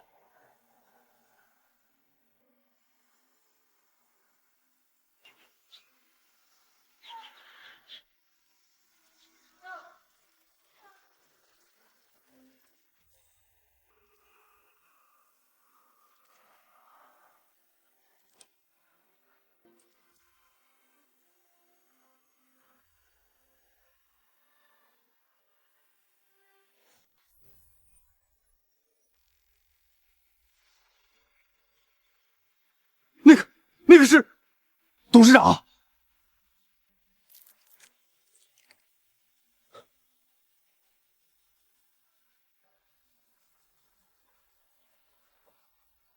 董事长，你怎么样？他是佩佩。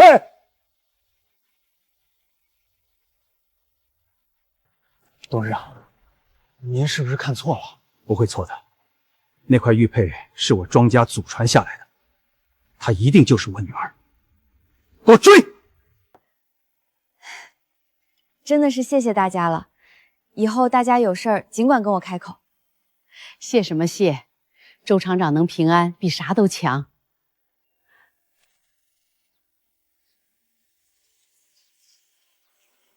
这好像是进口小汽车，也不知道咱们这里谁这么有面子，有这样的亲戚。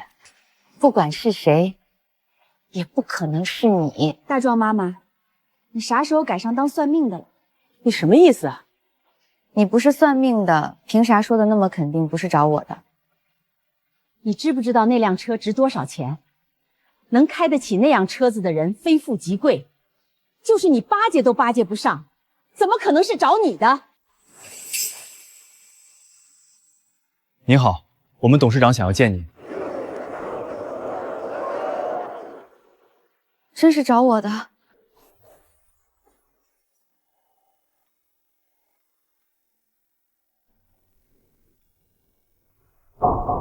没错，没错，这就是我庄家的玉佩。我养母说，她捡到我时，这玉佩就戴在我身上，我也不知道是谁给我的。如果真是您的东西，我愿意物归原主。拾金不卖，诚实守信，不愧是我庄家的人。这玉佩确实是我的东西，但也是你的，因为你就是我的女儿。认亲这种事不是儿戏，庄董不能凭一块玉佩就认定秀禾就是你的女儿。这玉佩本来是一对，当初佩佩的母亲嫁给我后，我就把其中一块给了她。估计是她生了佩佩后，就把玉佩给了佩佩，确实是一对。这么说，你真的是我爸？当年你母亲路过这里时忽然肚子疼，可那个时候我还有生意上的事情要处理，就把你母亲留在这里住院。没想到你母亲难产，生下你不久就去了。等我赶过来的时候，你母亲早就，而你也被人给抱走了。那个年代贩卖男孩盛行，估计偷你的人在半路上发现你是女孩，就将你随意遗弃了。佩佩，这些年我一直都在找你，你别怪爸爸来晚了。你听见了吗？我不是没人要的野种。我老婆这么好，怎么会有人舍得不要？我的女儿是最大的宝贝，谁敢说我的女儿是野种？我不是野种，我有爸爸。过来，让爸爸好好看看你。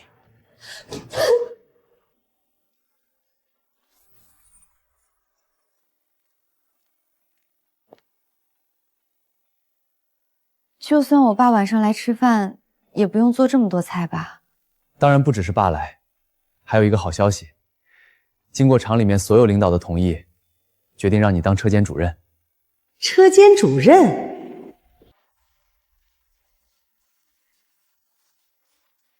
你们来干什么？秀禾，上次你嫂子不是要给你相亲吗？你没去相亲，但你嫂子已经把介绍费给花没了。现在人家上门来要钱，我们……你都已经是主任了，肯定不差那点小钱。咱们都是一家人，你就帮你嫂子把钱还了得了。妈，我家男人生病的时候，我嫂子可是没给我掏过1分钱。现在是他把别人的钱花了，他活该自己赔。秀禾，我可是你哥，你真心看着我被追债？自己的事情自己处理。你这个丧良心的东西，你不孝啊！我要是不孝顺，我哥连媳妇儿都娶不上。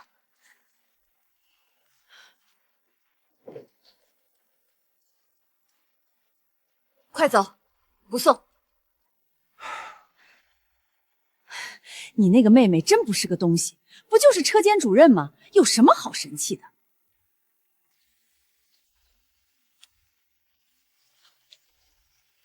我是不是看错了？那样的小汽车，我只在电视上见过。谁家的亲戚这么有钱？哼，不管谁家的，也绝对不可能是你妹妹家的。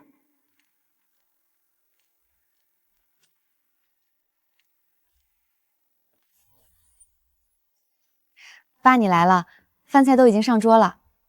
不着急吃饭，你先陪着爸爸四处逛逛。好了。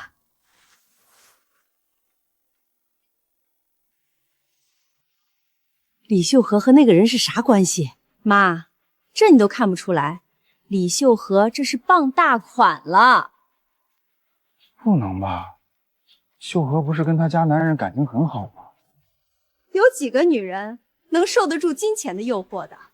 难怪当初能拿出那么多钱住院，原来早就爬上了有钱男人的床。那个白眼狼，那么有钱还对咱们这么抠，我真是白养活他。妈，咱们可不能就这么轻易放过他。你的意思是？不是说过几天李秀和就升主任了吗？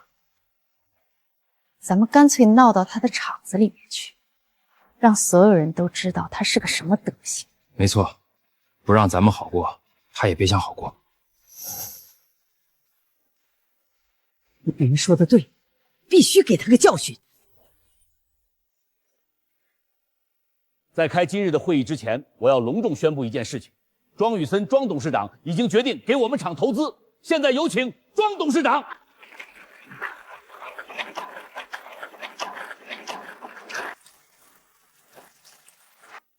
改革需要稳定的经济增长环境，我希望我的投资能够让厂子里面的效益翻倍，让工人们的工资也翻倍。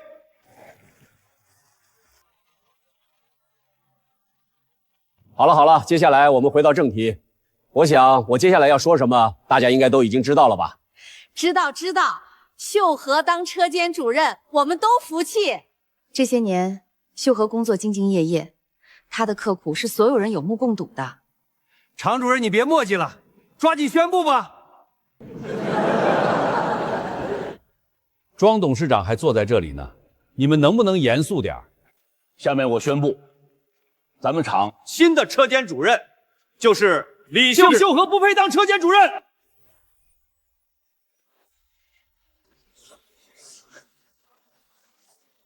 现在是我们厂内的大会，不欢迎你们，请出去。不用你现在不欢迎我们，很快你就会谢谢我。大家都看看啊，小秀和是被我捡回家的，我一把屎一把尿的把他拉扯大。可是现在他自己的日子过好了，就对我这个妈不管不顾，翻脸不认人呐！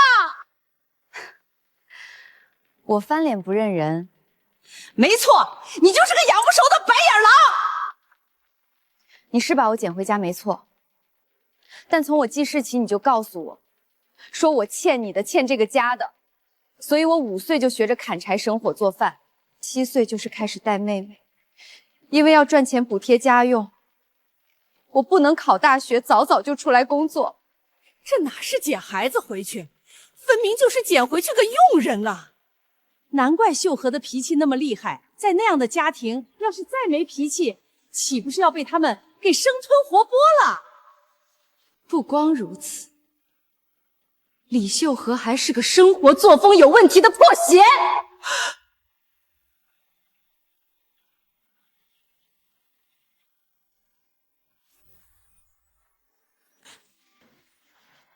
你说谁作风有问题？就是你，怎么？你都被我们亲眼看见了，还不想承认？你别在这里胡说，我老婆不是那样的人。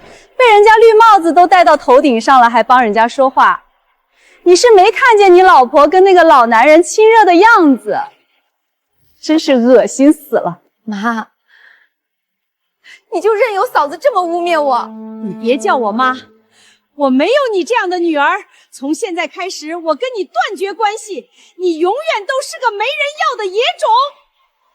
说话要讲证据，不然就是污蔑。没错，你倒是把证据给拿出来呀！敢污蔑我们厂长夫人，你今天要是拿不出证据，我们一定给你们好看。一群无知的盲流，什么都不知道就在这里瞎吵吵。你想要证据可以啊，就是不知道你能不能承受得住。我没什么不能承受的，我相信我老婆。你还真是不见棺材不落泪呀。好啊，那我就告诉你，那个跟你老婆搞在一起的老男人就在这里。就是这个人。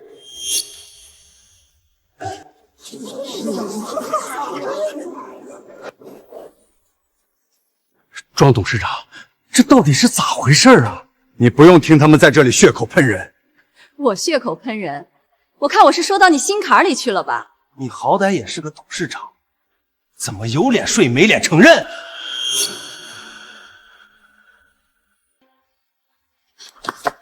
怎么样？要不要去医院？放心，我没事儿。大家都睁大眼睛看看啊！要不是早就睡在一起了，怎么可能这么亲密？真是不要脸，我都不好意思看。难道真的是？不是这样的，是我都听说了，庄董事长还给你们厂子投资了，你们就不想想，咱们这地方那么多厂子，为啥庄董事长偏要投资这里？这还用说，肯定是睡出来的啊。常主任，你都听见了，像李秀和这样的人根本不配当主任，应该马上开除。够了！你跟我们嚷嚷什么？我们这可是在帮你。难道你明知道李秀和在外面勾搭老男人，还想继续跟他过日子？真没想到啊，李秀和这么有手段，野种就是下贱！你们给我闭嘴！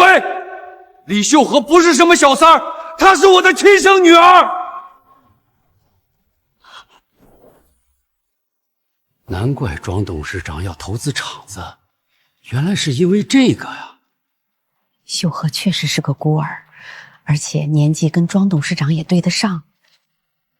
你们这些人还妄称是秀和的家人，结果就这么污蔑人家。你说是你女儿就是你女儿，我看你是干女儿吧。董事长，您和大小姐的亲子鉴定报告从国外邮寄回来了。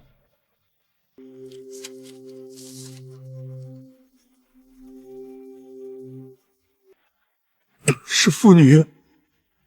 李秀和真的是庄董事长的女儿。所以李秀和不是小三儿，是名副其实的大小姐。都是你非要来这里闹事，不然咱们是不是也能跟着沾光？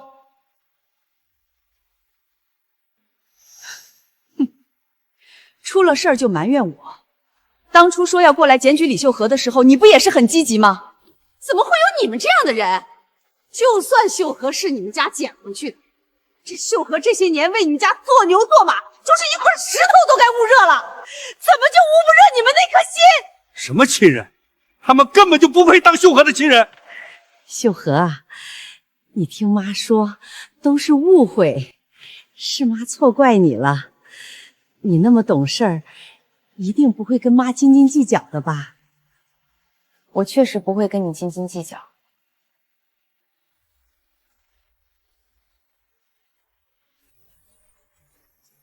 秀和不愧是我妹妹，就是懂事儿。秀和，以后你就是我们的亲妹妹。没错，亲妹妹，亲妹妹。我想你们搞错了，我不介意，是因为在我心里，你们跟我已经没有任何的关系了。你什么意思？你虽然捡了我，但该还你的我已经都还完了。什么还完了？我看你就是找到有钱的爸就翻脸不认人。我告诉你，我捡了你，你就得还我一辈子。明明刚刚是你先断绝关系的。没错，我们都听到了。你们干什么？我家的事儿轮不到你们管，你家的事儿轮不到我们，但李主任的事儿我们管定了，大家一起动手将他们撵出去。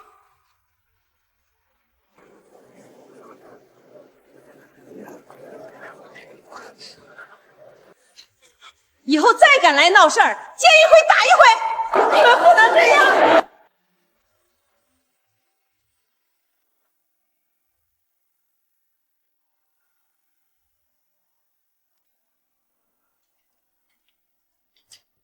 我已经在你们这里买了房子，等以后我空了，就回来看你。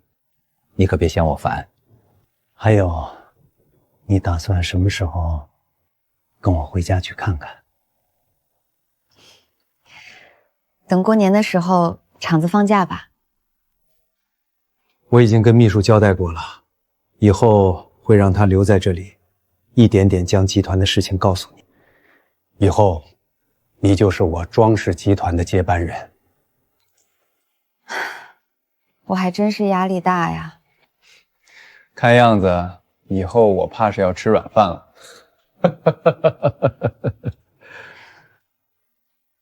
那个，我能叫你外公吗？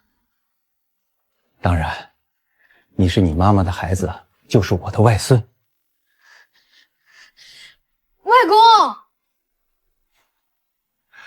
好，好。在这个世上，不管有没有血缘关系，只要是对你好的人，就是上天赠予的宝贵礼物。互相共勉，相濡以沫。